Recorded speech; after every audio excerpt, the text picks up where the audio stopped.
तो दोस्तों स्वागत करता हूं आज के इस दिन में जहां पर हम काफ़ी सारी नई चीज़ें सीखने वाले हैं। तो सबसे पहली चीज़ आपको कमेंट सेक्शन में अपना अटेंडेंस मार्क कर देना है कि I am following this video. और अगर कुछ फीडबैक है, कुछ क्वेश्चंस है, तो वो भी उस कमेंट के साथ आप मार्क कर सकते हो या एक नया कमेंट कर सकते हो। ठीक है, इससे मुझे पता चलेगा कितने लोग इसे फॉलो कर रहे हैं और क्या रिस्पॉन्स है। और चैनल को लाइक और सब्सक्राइब अगर अभी तक आपने नहीं किया, बेल नोटिफिकेशन आइकन को अभी तक नहीं दबाया तो गलती कर रहे हो, दबाना चाहिए आपको। तो ये सारी चीज़ें तो फटाफट कर लीजिए, यही इस कोर्स की फीस है। ठीक है, अब कुछ इंपॉर्टेंट चीज़ों के बारे में हम बात करेंगे, जैसे कि इस कोर्स में जो भी सोर्स कोड हम यूज़ कर रहे हैं उसकी गिटहब रेपो लिंक आपको डिस्क्रिप्शन में मिल जाएंगी, उसको आप प्लीज़ चेक कर लीजिएगा।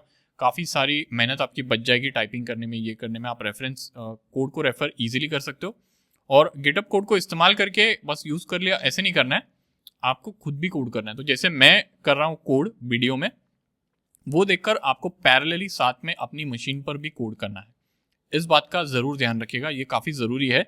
सिर्फ देखते रहोगे तो सिर्फ देखते ही रहोगे, और कोड करने लगोगे तभी ही आप में कॉन्फिडेंस बिल्ड होगा प्रोजेक्ट्स बनाने की के लिए। वो जो कॉन्फिडेंस चाहिए होता है ना कि हाँ मैं कर सकता हूँ, वो तभी बिल्ड होगा। भले आप गलतियाँ करो, कोई बात नहीं, देखिए गलतियाँ सभी करते हैं, मैं आज भी गलतियाँ करता हूँ और मैं आज भी सीख रहा हूँ। ठीक है, लेकिन गलतियाँ करना और सीखना कोई गलत बात नहीं, हम हमेशा सीखते रहते हैं। ठीक है, तो कॉन्फिडेंस लाना ये ज़रूरी है। और एक और चीज़ के बारे में बात करूंगा, जो हमारा रोड मैप है पूरा के पूरा, उसमें डेली स्टडी प्लान चेक कर लीजिएगा। यहाँ पर मैं डिटेल्स डाल दूंगा, अभी तक मैंने डाली नहीं है डिटेल्स, लेकिन यहाँ पर सारी की सारी डिटेल्स आज के दिन की सब कुछ आ जाएगा। तो इसको फॉलो कीजिएगा, ये डेली अपडेट होती है। ठीक है, इसको फॉलो करके स्टडी कीजिएगा, ये एक मास्टर प्लान की तरह है, तो इसका ट्रैक ज़रूर रखिएगा। तो गिटहब रेपो के बारे में मैंने बताया, मैंने अटेंडेंस कैसे मार्क करना है उसके बारे में बताया, मैंने आपको कोर्स की जो ये है स्टडी प्लान उसके बारे में बताया, और कोर्स नोट्स पे जो है वो काम चल रहा है। अगर आप चाहते हो कि मैं कोर्स नोट्स बनाऊँ तो मुझे कमेंट्स में बताइए। ठीक है, मैं जल्द से जल्द कोर्स नोट्स को भी रिलीज़ करूँगा। इससे आपके रिवीजन वगैरह इंटरव्यू प्रेप के लिए काफ़ी हेल्प हो जाती है। और डिस्क्रिप्शन में दिए गए सारी इन्फॉर्मेशन को चेक कीजिए, सारी इंपॉर्टेंट इन्फॉर्मेशन। अगर मैं कुछ वीडियो में भूल गया हूँ तो सारी इंपॉर्टेंट इन्फॉर्मेशन, असाइनमेंट की इन्फॉर्मेशन, ये सारी चीज़ें मैं डिस्क्रिप्शन में डाल दूंगा। तो आप प्लीज़ डिस्क्रिप्शन, कमेंट्स, ये सारी चीज़ें चेक कीजिए। जो पिन कमेंट है, मैं पिन कमेंट में इंपॉर्टेंट चीज़ें रखता हूँ, तो वो सारी चीज़ें चेक कर लीजिएगा। ठीक है, ज़्यादा टाइम वेस्ट नहीं करूँगा, शुरू करते हैं नए दिन के साथ। तो दोस्तों वेरिएबल्स के बारे में थोड़ी और बातें करेंगे और इसी प्रोजेक्ट पर काम करेंगे, इसी प्रोजेक्ट में सब कुछ बनाएंगे ताकि हमें मल्टीपल प्रोजेक्ट्स क्रिएट करने की ज़रूरत ना पड़े। ठीक है, तो अभी मैं क्या करूँगा, देखिए यहाँ पर थोड़ा ऑर्गेनाइजेशन की ज़रूरत है, तो मैं यहाँ पर इसको थोड़ा सा स्ट्रक्चर कर दूंगा। तो यहाँ पर एक फोल्डर बनाऊंगा मैं। अब राइट क्लिक करके SRC पर न्यू में आना है, आपको पैकेज सिलेक्ट करना है। पैकेज का मतलब है एक फोल्डर जिसके जरिए आप अपने जो जावा प्रोजेक्ट्स है उसको ऑर्गेनाइज कर सकते हो। ठीक है, तो यहाँ पर पैकेज सिलेक्ट करना है और यहाँ पर मैं पैकेज का नाम दे दूंगा 1 फॉर एग्जाम्पल। ठीक है, आप कोई भी सेंसिबल नेम देना है। जब भी आप रियल वर्ल्ड प्रोजेक्ट्स में काम करते हो तो सिर्फ 1 2 ऐसे नाम नहीं देना है। ठीक है, अभी हम लर्न कर रहे हैं तो इसके लिए 1 ठीक है, या बेसिक्स या फंडामेंटल्स या ऐसे कुछ भी नाम दे सकता हूँ मैं। लेकिन अगर आप रियल वर्ल्ड प्रोजेक्ट्स में काम करते हो तो फॉर एग्जाम्पल आपने देखिए कुछ फाइल्स बनाई है जो कि यूज़र कम्युनिकेशन के लिए रिस्पॉन्सिबल है, जैसे कि ईमेल भेजती है, उसमें कोड है, वो जो ईमेल भेजता है, SMS भेजता है, नोटिफिकेशंस भेजता है, तो उसको आप एक साथ ग्रुप करके एक फोल्डर में डाल दोगे और उस फोल्डर का नाम आप कह सकते हो नोटिफिकेशंस फॉर एग्जांपल। ठीक है, तो ये एक एग्जांपल है। तो इस तरीके से मीनिंगफुल नेम्स देने हैं। तो मैं फिलहाल तो अभी 1 क्रिएट कर रहा हूँ यहाँ पर, और इन सारों को सिलेक्ट करके ड्रैग ड्रॉप कर दूंगा यहाँ पर। ठीक है, रिफैक्टर कर दूंगा और यहाँ पर अगर आप आते हो कोई भी फाइल में, देखिए वेरिएबल्स में जा रहा हूँ मैं, यहाँ पर आप देखोगे ये पैकेज डिक्लेरेशन ऊपर आ गया है। तो इसका मतलब ये है, अगर आप किसी भी फाइल को, किसी भी जावा फाइल को एक पैकेज में मूव करते हो तो यहाँ पर ये पैकेज डिक्लेरेशन आना बहुत ज़रूरी है, जो कि दर्शाता है, जो कि बताता है ये कि आपकी ये जो फाइल है ये किस पैकेज को बिलोंग करती है। ठीक है, तो ये ऑटोमेटिकली इंटेलिजे ने ऐड कर दिया है, यही खासियत है इंटेलिजे की। तो यहाँ पर अब हम क्या करेंगे, एक नई फाइल बनाएंगे, नई क्लास। ठीक है, और यहाँ पर मैं कहूँगा वेरिएबल नेम्स डेमो। ठीक है, इस नाम से मैंने फाइल बना दी है। अब मैं क्या करूँगा, यहाँ पर कुछ चीज़ों को पेस्ट कर दूंगा। ठीक है, तो ये इसे मैंने पेस्ट कर दिया है। ठीक है। और यहाँ पर ठीक है, ये कुछ पॉइंट्स है जो मैं डिस्कस करना चाहता हूँ, कमेंट्स फॉर्म में मैंने पेस्ट कर दिया और यहाँ पर मैं पब्लिक स्टैटिक वॉइड मेन भी लिख दूंगा। ठीक है, तो ये मैंने क्या लिखा है, देखिए आप वेरिएबल्स कभी भी बनाते हो जावा में या कोई भी लैंग्वेज में, ठीक है, तो कुछ रूल्स होते हैं और जावा में कुछ स्पेसिफिक रूल्स है जिसके बारे में आपको पता होना चाहिए।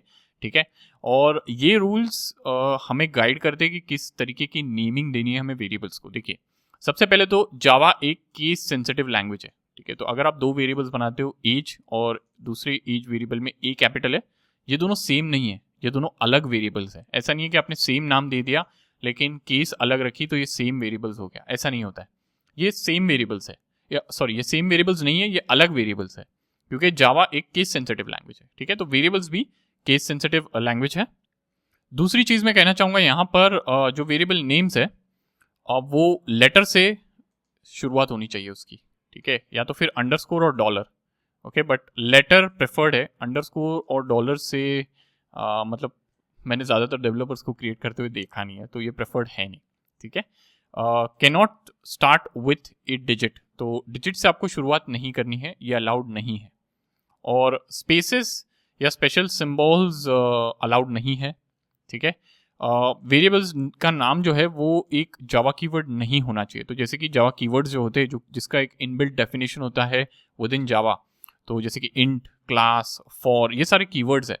ठीक है, तो देखिए ये भी कीवर्ड है, पब्लिक, स्टैटिक, वॉइड। तो अगर आप आईडी यूज करते हो कोई इंटेलिजेंट की तरह, तो आपको ये कीवर्ड्स को ऑरेंज में दिखाया जाता है। तो ये सारी चीज़ों को आप वेरिएबल नेम के तौर पे यूज नहीं कर सकते हो। लेटर्स भी इसमें यूज कर सकते हो आप। ठीक है, और लेटर्स, डिजिट्स, अंडरस्कोर और डॉलर, ये सब फर्स्ट कैरेक्टर के बाद इस्तेमाल कीजिएगा, यही प्रेफर्ड है। ठीक है, और मीनिंगफुल नेम्स यूज कीजिएगा, x1, a2, ऐसे सब वेरिएबल नेम्स नहीं बनाइएगा। इसके मैं सारे एग्जांपल्स दूंगा। ठीक है, मीनिंगफुल नेम्स का मतलब क्या है, अगर आप कोई वेरिएबल बना रहे हो सिंपल इंटरेस्ट स्टोर करने के लिए, तो उसका नाम सिंपल इंटरेस्ट देना है आपको। ठीक है, लोन अमाउंट स्टोर करने के लिए आप वेरिएबल बना रहे हो तो उसका नाम लोन अमाउंट देना है, ऐसे नहीं कि A1, L1 ऐसे कुछ दे दिया। ये एक बेस्ट प्रैक्टिस है। ठीक है, इससे कुछ प्रोग्राम में हार्म नहीं होना है, प्रोग्राम तो वैसे ही रन करेगा, लेकिन फ्यूचर में अगर आप अपना कोड देखते हो तो आपको समझ में आना चाहिए ये वेरिएबल नेम आपने क्यों क्रिएट किया था। ठीक है, या फिर कोई और आपका ये जो कोड है उसे रीड करता है, तो ऐसा नहीं लगना चाहिए कि भैया क्या है, ये कौन सा वेरिएबल है, ये क्या स्टोर कर रहे हैं हम। ठीक है, काफ़ी कन्फ्यूजन होता है इसमें। और टीम में अगर आप काम करते हो तो ये सारी प्रैक्टिसेस रखना काफ़ी ज़रूरी है। ठीक है, टीम लेवल पर आप ऐसे काम नहीं कर सकते कि कुछ भी नाम दे दिया और चल जाएगा, ऐसे नहीं होता है।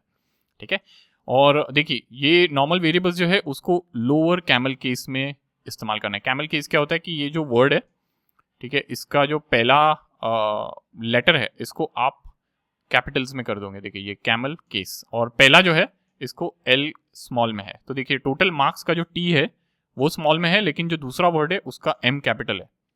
ठीक है, और अगर आप कांस्टेंट यूज करते हो तो रूल ये है कि आप उसे अपर केस में लिखे, सेपरेटेड बाय अंडरस्कोर, जो वर्ड्स है उसको अंडरस्कोर से सेपरेटेड रखिएगा।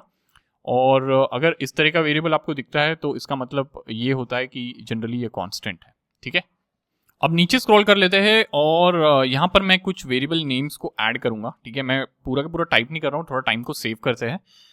ये सारा का सारा कोड आपको मिल जाएगा रिसोर्सेज सेक्शन या डिस्क्रिप्शन में। तो यहाँ पर आप देख सकते हो ये जो है ये वैलिड वेरिएबल नेम्स है, लीगल है। ठीक है, वैलिड वेरिएबल नेम्स। तो यहाँ पर एज वैलिड है, स्टूडेंट काउंट वैलिड है। ये एक बेहतर वेरिएबल नेम है क्योंकि ये दर्शाता है, ये आपको कहता है कि आपने किस तरह का डेटा इसमें स्टोर किया। स्टूडेंट काउंट का मतलब इसमें स्टूडेंट की काउंट स्टोर हो रही है। तो आप अगर कोई स्टूडेंट मैनेजमेंट सिस्टम बना रहे हो, आपको फ्यूचर में या किसी टीममेट को अगर वो कोड दिखता है उसको पता होगा ये स्टूडेंट काउंट है।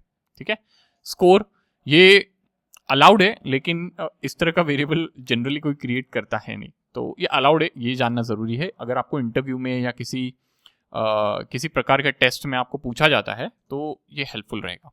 ये भी अलाउड है, डॉलर टोटल, लेकिन रेकमेंडेड नहीं है। इसको रियल वर्ल्ड प्रोजेक्ट्स में इस तरह के वेरिएबल्स आपको दिखेंगे ही नहीं। आप रियल वर्ल्ड प्रोजेक्ट्स में जाते हो, काम करते हो, तो इस तरह के वेरिएबल्स आपको दिखने ही नहीं है। ठीक है, ये भी वैलिड है, और ये देखिए ये कांस्टेंट है। ठीक है, तो कांस्टेंट आप कभी भी क्रिएट करते हो तो इस तरीके से आप क्रिएट करते हो कांस्टेंट को। तो दोस्तों मैंने यहाँ पर और एक चीज़, कुछ ब्लॉक्स ऐड किए यहाँ पर। ठीक है, ये लिख दिए मैंने।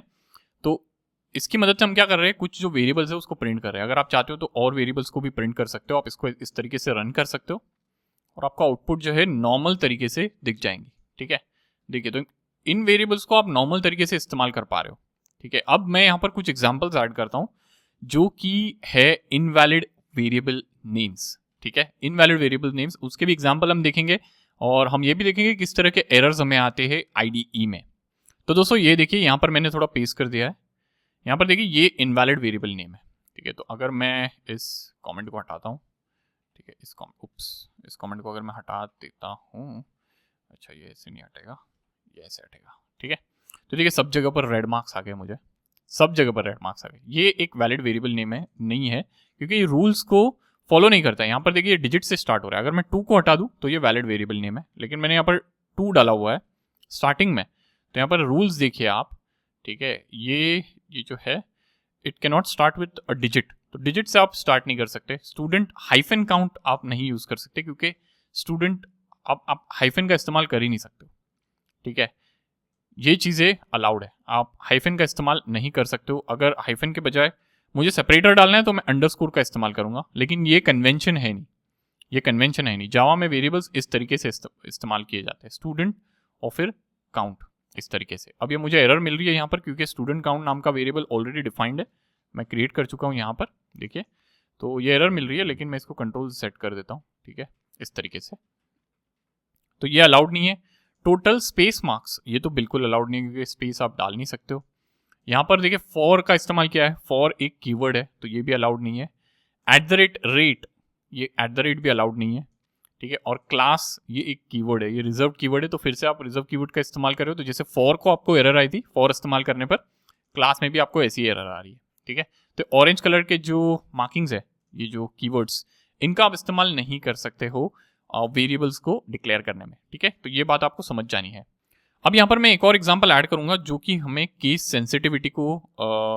सेंसिटिविटी का डेमो हमें देगा। ठीक है, तो यहाँ पर कंट्रोल सेट कर लेता हूँ, इसको कमेंट में आ जाए, ठीक है, ताकि प्रोग्राम को हम रन कर पाए।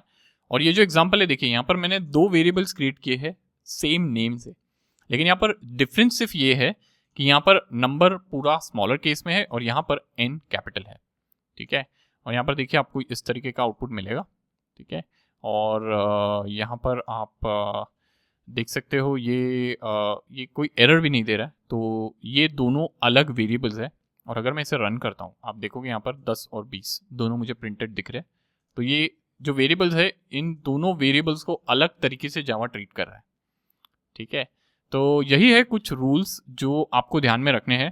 ठीक है, ये रूल्स तो अभी देखो मैंने एक्चुअली ये बुलेट्स बनाए हैं। अगर आप डॉक्यूमेंटेशन की हेल्प लेना चाहते हो तो मैं डिस्क्रिप्शन या रिसोर्सेज में डॉक्यूमेंटेशन की लिंक भी दे दूंगा। तो यहाँ पर आप देख सकते हो, ये जो है ये ऑफिशियल ओरेकल की वेबसाइट है। ठीक है, यहाँ पर हम आए हैं और यहाँ पर जो भी हमने डिस्कस किया उसके बारे में यहाँ पर बात करी गई है, ये पूरे पैराग्राफ्स में। ठीक है, तो ये ऑफिशियल जो डॉक्यूमेंटेशन है उसमें से मैं आपको बता रहा हूँ कि ये क्या है, क्या रूल्स होते हैं, ये सब। तो अगर आप चाहो तो आप इसको और डीपली रेफर कर सकते हो। ठीक है, तो इसका लिंक आपको मिल जाएगा, लेकिन मोटा मोटा यही सब रूल्स है और इसी तरीके से वेरिएबल्स है जो काम करते हैं। ठीक है, तो यहाँ पर देखिए इस तरीके का कैमल केस आपको इस्तेमाल करना है, कैमल केस कन्वेंशन, जो जब भी आप वेरिएबल नेम डिक्लेयर करते हैं। तो गेयर रेशियो स्टार्ट हो रहा है स्मॉलर लेटर से और बाद में सेकेंड वर्ड जो आता है उसको कैमल केस, यानी कि ये आर जो है सेकेंड वर्ड का जो पहला लेटर है उसको अपर केस में लिख दिया जाता है। ठीक है, तो इस तरीके के वेरिएबल नेम्स होते हैं और जनरली आप प्रोजेक्ट में काम करोगे तो आपको इसी तरीके से डिफाइन करनी है वेरिएबल नेम, तो ये सीखना ज़रूरी है। तो उम्मीद करता हूँ आपको ये पूरा का पूरा कॉन्सेप्ट जो है ये समझ में आ गया। काफ़ी सिंपल से रूल्स है और ये रूल्स आपको बाय हार्ट करने की ज़रूरत नहीं है। विथ एक्सपीरियंस आप जैसे ही प्रोजेक्ट्स बनाने लगोगे, जावा में कोड लिखने लगोगे, आपको ये सारी प्रैक्टिस ऑटोमेटिकली हो जाएगी। आपको ये सब बैठ के जो बाय हार्ट करते हैं, रट्टा मारते हैं, वो सब करने की ज़रूरत है नहीं। ये एक्सपीरियंस के साथ ये सारी चीज़ें आ जाती है।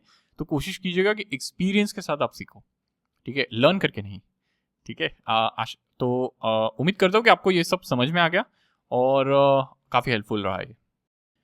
क्या हाल है, बात करते हैं डेटा टाइप्स के बारे में। ठीक है, तो यहाँ पर देखिए मैंने सेम प्रोजेक्ट में एक नई फाइल बना दी है जावा डेटा टाइप्स करके, फाइल कैसे बनानी है ये तो आपको पता है, तो ये मैं फिर से बताऊंगा नहीं, लेकिन आप क्रिएट कर सकते हैं यहाँ पर राइट क्लिक करके जावा क्लास। ठीक है, अब यहाँ पर हमें लगेगा एक मेन मेथड, क्योंकि इसमें ही हम सब कुछ लिखने वाले हैं। मेन मेथड के ऊपर मैं कुछ डिटेल्स ऐड कर देता हूँ। ठीक है, ये थोड़ा कमेंटेड कोड है जो कि मैंने ऐड कर दिया है। अब ये है क्या? ठीक है, ये कुछ नोट्स है जिसका आप इस्तेमाल कर सकते हो डेटा टाइप्स पढ़ने के लिए। ठीक है, तो डेटा टाइप है क्या? देखिए, आप कभी भी वेरिएबल्स डिफाइन करते हो, ठीक है, उसमें आप डेटा स्टोर करोगे जनरली, और डेटा जो है वो एक तरह का नहीं होता है, डेटा अलग अलग तरह का होता है। आप कभी इंटीजर स्टोर करना हो गया, आपको कोई ऐसी वैल्यू स्टोर करनी है जिसमें डेसिमल पॉइंट से, स्ट्रिंग स्टोर करना हो गया, आपको ट्रू फॉल्स यानी कि बूलियन वैल्यू स्टोर करने हो गए। तो डिपेंडिंग ऑन किस तरह का डेटा आप स्टोर करना चाहते हो, आपको उस तरीके का जो वेरिएबल है या डेटा टाइप है वो यूज़ करना होगा वेरिएबल के साथ। ठीक है, ताकि वो वेरिएबल उस डेटा टाइप, उस टाइप के डेटा के लिए रेडी हो।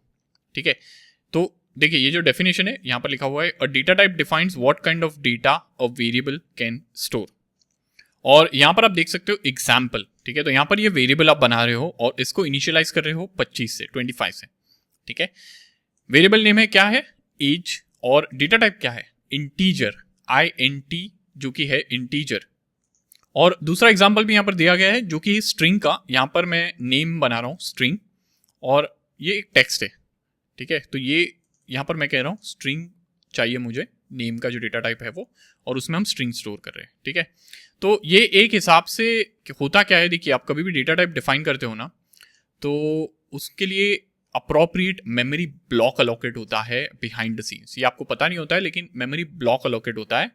कितनी मेमोरी एलोकेट करनी है ये डिसाइड होता है डेटा टाइप के ऊपर। तो जो डेटा टाइप आपने डिफाइन किया है उसके बिहाफ पर डिसाइड होगा कि कितनी मेमोरी इसको स्टोर करने के लिए एलोकेट होनी है। फॉर एग्जाम्पल, अगर आप इंटीजर लिखते हो तो इंटीजर को स्टोर करने के लिए एक पर्टिकुलर अमाउंट ऑफ मेमोरी चाहिए, उतनी एलोकेट होगी एज को, और उस मेमोरी ब्लॉक को नाम दिया जाएगा एज, और आप जो भी स्टोर करोगे वहां पर वो उस मेमोरी ब्लॉक में जाकर बैठ जाएगा। ठीक है, स्ट्रिंग के लिए भी सेम है। तो इस तरीके से आप डिफाइन कर सकते हो। अभी देखिए डेटा टाइप जो है वो कैटेगरीज में आता है, उनकी कैटेगरीज होती है। यहाँ पर आप देख सकते हो इंटीजर यहाँ पे मैंने डिफाइन किया है, और स्ट्रिंग भी डिफाइन किया है। तो ये दो टाइप के तो हो गए, लेकिन इसकी और कैटेगरीज क्या है और कौन से डेटा टाइप्स है। तो थोड़ा सा स्क्रॉल अगर आप करोगे तो यहाँ पर आपको दिख जाएगा categories of data types in Java. पहली कैटेगरी है प्रिमिटिव डेटा टाइप्स। ठीक है, ये बेसिक डेटा टाइप्स है जो कि डायरेक्टली मेमोरी में स्टोर होते हैं। और दूसरे टाइप के डेटा टाइप है वो है नॉन प्रिमिटिव डेटा टाइप। ठीक है, ये नॉन प्रिमिटिव डेटा टाइप्स जो है ये प्रोग्रामर द्वारा क्रिएट किए जाते हैं। ठीक है, या जावा भी क्रिएट करता है, कुछ डेटा जावा क्रिएट करता है, कुछ प्रोग्रामर्स क्रिएट करते हैं। जैसे क्लासेस प्रोग्रामर क्रिएट करता है, अरेज, स्ट्रिंग्स, ये सब प्रीबिल्ट है। इंटरफेसेस भी प्रोग्रामर क्रिएट करता है। ठीक है, ये सब आगे आगे सीखेंगे हम लोग, लेकिन पहले प्रिमिटिव के बारे में बात कर लेते हैं। ये बेसिक डेटा टाइप्स है। तो यहाँ पर देखिए बाइट एक टाइप है, उसका साइज होता है 8 बिट, और एग्जाम्पल है उसको यूज करने का इस तरीके से। अभी 8 बिट, यहाँ पर आप देखोगे 8 बिट, बिट सब कुछ बिट यूज किया गया। बिट का मतलब क्या है? तो देखिए कंप्यूटर्स जब भी कोई इंफॉर्मेशन प्रोसेस करती है वो प्रोसेस करती है 0 और 1 के फॉर्म में। 0 और 1, उसको ये BIT समझ में नहीं आएगा, BYTE समझ में नहीं आएगा कंप्यूटर्स को, उनको समझ में आती है 0 और 1। ठीक है, और ये बाइनरी वैल्यूज है 0 और 1। तो देखिए आप कभी भी आप कभी भी कोई डेटा रिप्रेजेंट करते हो वो 0 और 1 के फॉर्म में ट्रांसफॉर्म किया जाता है। ठीक है, और उस तरीके से प्रोसेसर जो है उसको प्रोसेस करता है। तो 8 बिट का मतलब है यहाँ पर 8 बिट्स, तो 1 2 3 4 और फिर 5 6 7 8, तो ये हो गया 8 बिट। ठीक है, ये हो गया 1 बिट, और ये टोटल हो गया 8 बिट्स। ठीक है, तो इसे कहते हैं 8 बिट। इसे फिलहाल के लिए हटा देता हूँ। शॉर्ट का मतलब है 16 बिट। तो ये साइज है, देखिए बाइट में आप 8 बिट तक का डेटा स्टोर कर सकते हो। ठीक है, और बाइट को ऐसे क्रिएट कर सकते हो। शॉर्ट में 16 बिट, इंटीजर में 32 बिट, और लॉन्ग में 64 बिट, फ्लोट में 32 बिट, और डेसिमल वैल्यूज भी कर सकते हो। तो देखिए एक चीज समझ लीजिए, बाइट, शॉर्ट, इंटीजर, लॉन्ग, ये जो इतने डेटा टाइप्स है, ये जो मैंने सेलेक्ट किए हुए, इसमें आप नॉन डेसिमल वैल्यूज को स्टोर कर सकते हो। अब नॉन डेसिमल वैल्यूज का मतलब है यहाँ पर डेसिमल नहीं है। देखिए 200 पॉइंट कुछ नहीं है, पॉइंट है ही नहीं, इसमें भी पॉइंट नहीं है, इसमें भी पॉइंट नहीं है, और इसमें भी नहीं है। ठीक है। तो ये जो नॉर्मल इंटीजर्स होते हैं उनको स्टोर करने में हेल्प करता है हमारी। और फ्लोट और डबल जो है वो अलाउ करता है कि आप डेसिमल वैल्यूज़ जो है, यानी कि अगर कोई डेसिमल वैल्यू आप स्टोर करना चाहते हो नंबर के साथ, तो उसको आप स्टोर कर सकते हो। और इन दोनों की साइजेज है, देखिए 32 बिट डेसिमल अलाउ करता है, और अगर कोई बड़ा डेसिमल वैल्यू आपको स्टोर करना है, हायर प्रिसीशन चाहिए आपको, प्रिसीशन मतलब एक्यूरेसी, हायर एक्यूरेसी चाहिए, तो आप 64 बिट तक का ले सकते हो। यानी या तो फिर 32 बिट इनफ होता है अगर आपको एकदम एक्यूरेसी नहीं चाहिए, लेकिन 32 बिट क्या करता है, राउंड ऑफ कर देता है टू इट्स साइज। ठीक है। कैरेक्टर होता है एक कैरेक्टर स्टोर करने के लिए। ठीक है। तो ये देखिए इस तरीके से कैरेक्टर ग्रेड, अगर आप ग्रेड स्टोर करना चाहते हो तो कैरेक्टर ग्रेड का इस्तेमाल कर सकते हो। बूलियन होता है 1 बिट का, जो ट्रू और फॉल्स स्टोर करने के लिए होता है। देखिए ट्रू और फॉल्स काफ़ी यूज़ करोगे आप। बूलियन, डबल, कैरेक्टर को भी यूज़ करोगे, जो कि 4 बोलते हैं इसे, 4, फ्लोट, लॉन्ग और इंट को यूज़ करोगे। बाइट और शॉर्ट इतने यूज़ नहीं होते, ऑनेस्टली बता रहा हूँ। बाइट और शॉर्ट जनरली कोई इतना यूज़ नहीं करता है। ठीक है।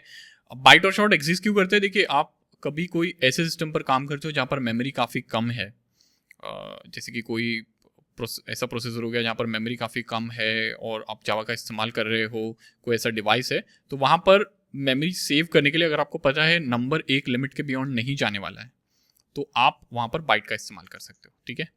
तो ये सारी चीज़ें आपको ध्यान में रखनी है। तो यहाँ पर नीचे स्क्रॉल कर लेता हूँ और यहाँ पर कुछ वेरिएबल्स को डिफाइन भी कर देंगे हम लोग। तो स्ट्रिंग नेम यहाँ पर मैं कर देता हूँ जावा, इस तरीके से। ठीक है। तो अब स्ट्रिंग अगर आपको क्रिएट करना है तो आप इस तरीके से क्रिएट कर सकते हो। अच्छा क्या हो गया, too many characters, oops sorry. तो इसको हटा देता हूँ और इसको हटा देता हूँ, यहाँ पर इसको इस तरीके से क्रिएट करते हैं। सिंगल कोट्स में नहीं, डबल कोट्स में क्रिएट करना है। अगर आपको कैरेक्टर डिफाइन करना है तो आपको लिखना है 4 और यहाँ पर सिंगल कोट्स में ए लिख देंगे इस तरीके से, 4 ए। ठीक है। और ये देखिए इस तरीके से क्रिएट हो गया। ठीक है। और आप इंटीजर तो आप देख चुके हो, बूलियन देख लेते हैं। Boolean B is equal to true. देखिए तो ट्रू और फॉल्स ये दो ही वैल्यू हो सकती है इसमें, ट्रू या तो फॉल्स, ये दो वैल्यू आप लिख सकते हो यहाँ पर। ठीक है दोस्तों, यहाँ पर मैं ऑफिशियल डॉक्यूमेंटेशन जो है उसके बारे में भी बात करना चाहूँगा। ठीक है। तो इसकी जो लिंक है इसको मैं डिस्क्रिप्शन या रिसोर्सेज में डाल दूंगा, और यहाँ पर आप देख सकते हो कि सारे जो डेटा टाइप्स है उसके बारे में बात की गई है, और यहाँ पर मिनिमम और मैक्सिमम वैल्यू भी बताया गया है। ठीक है। मिनिमम मैक्सिमम वैल्यू मैंने वहाँ पे दिखाया नहीं, लेकिन यहाँ पर बताया गया है। तो इट देखिए बाइट में आप नेगेटिव वैल्यू 128 ये मिनिमम वैल्यू है और मैक्सिमम 127 है। ठीक है। इसके बियॉन्ड आप स्टोर नहीं कर सकते क्योंकि इसकी साइज ही उतनी नहीं है। ठीक है। तो मैं आपको इसका डेमो भी दे देता हूँ। यहाँ पर अगर आप आ जाते हो और आप बाइट लिख दीजिए, बी इज इक्वल टू, मैं अच्छा ठीक है B1 लिख देते क्योंकि B नाम से ऑलरेडी बूलियन डिफाइंड है। अभी इसका 127 अगर मैं डिक्लेयर करता हूँ तो ये चल जाएगा, लेकिन मैं इसको 128 कर देता हूँ तो देखिए मुझे एरर आ रही है, और यहाँ पर एरर आएगी रिक्वायर्ड टाइप बाइट, लेकिन प्रोवाइड आपने इंटीजर कर दिया क्योंकि ये बाइट का जो साइज है उसको एक्सीड कर जाता है। ठीक है। तो यही रेंज है, इस रेंज के अंदर ही आपको स्टोर करना है। ठीक है। और देखिए बाइट कैन बी, इसका डेफिनेशन भी दिया गया है। जैसे कि मैंने कहा, अगर आपको मेमोरी सेव करना है तो बाइट का इस्तेमाल करना है, नहीं तो नहीं करना है। जनरली बाइट का इस्तेमाल इतना नहीं होता है। ठीक है। कोई ऐसे सॉफ्टवेयर आप बना रहे हो जहाँ पर मेमोरी एफिशिएंट रहना है आपको, तो बाइट का इस्तेमाल आप कर सकते हो, लेकिन आपको ये ध्यान में रखना है कि आप ये रेंज जो है इसको ओवरफ्लो ना कर जाओ। अगर इसको ओवरफ्लो कर जाते हो तो एरर मिल जाएगी। ठीक है। और देखिए इंटीजर की जगह पर यूज़ कर सकते हो जहाँ पर आप विद इन द लिमिट्स हो, जो लिमिट्स ये है। ठीक है। और ये बेसिकली बाइट के बारे में है। शॉर्ट का देखिए 16 बिट है और इतना डेटा आप स्टोर कर सकते हो। 32,768 नेगेटिव वैल्यू से 32,767 ये पॉजिटिव वैल्यू है। इसके बियॉन्ड आपको एरर मिल जाएगी। तो अगर आपकी जो रेंज है वो विद इन दिस रेंज है और आप चाहते हो इंटीजर ना यूज़ करो क्योंकि इंटीजर थोड़ा ज़्यादा मेमोरी कंज्यूम कर जाएगा, तो ये यूज़ कर सकते हो। इंटीजर यहाँ पे नेक्स्ट है, जो कि देखिए इसकी जो रेंज है काफ़ी बड़ी है, -2^31 और पॉजिटिव में 2^31-1, काफ़ी लंबी रेंज है। ठीक है। तो जनरली इंटीजर काफ़ी यूज़ होता है।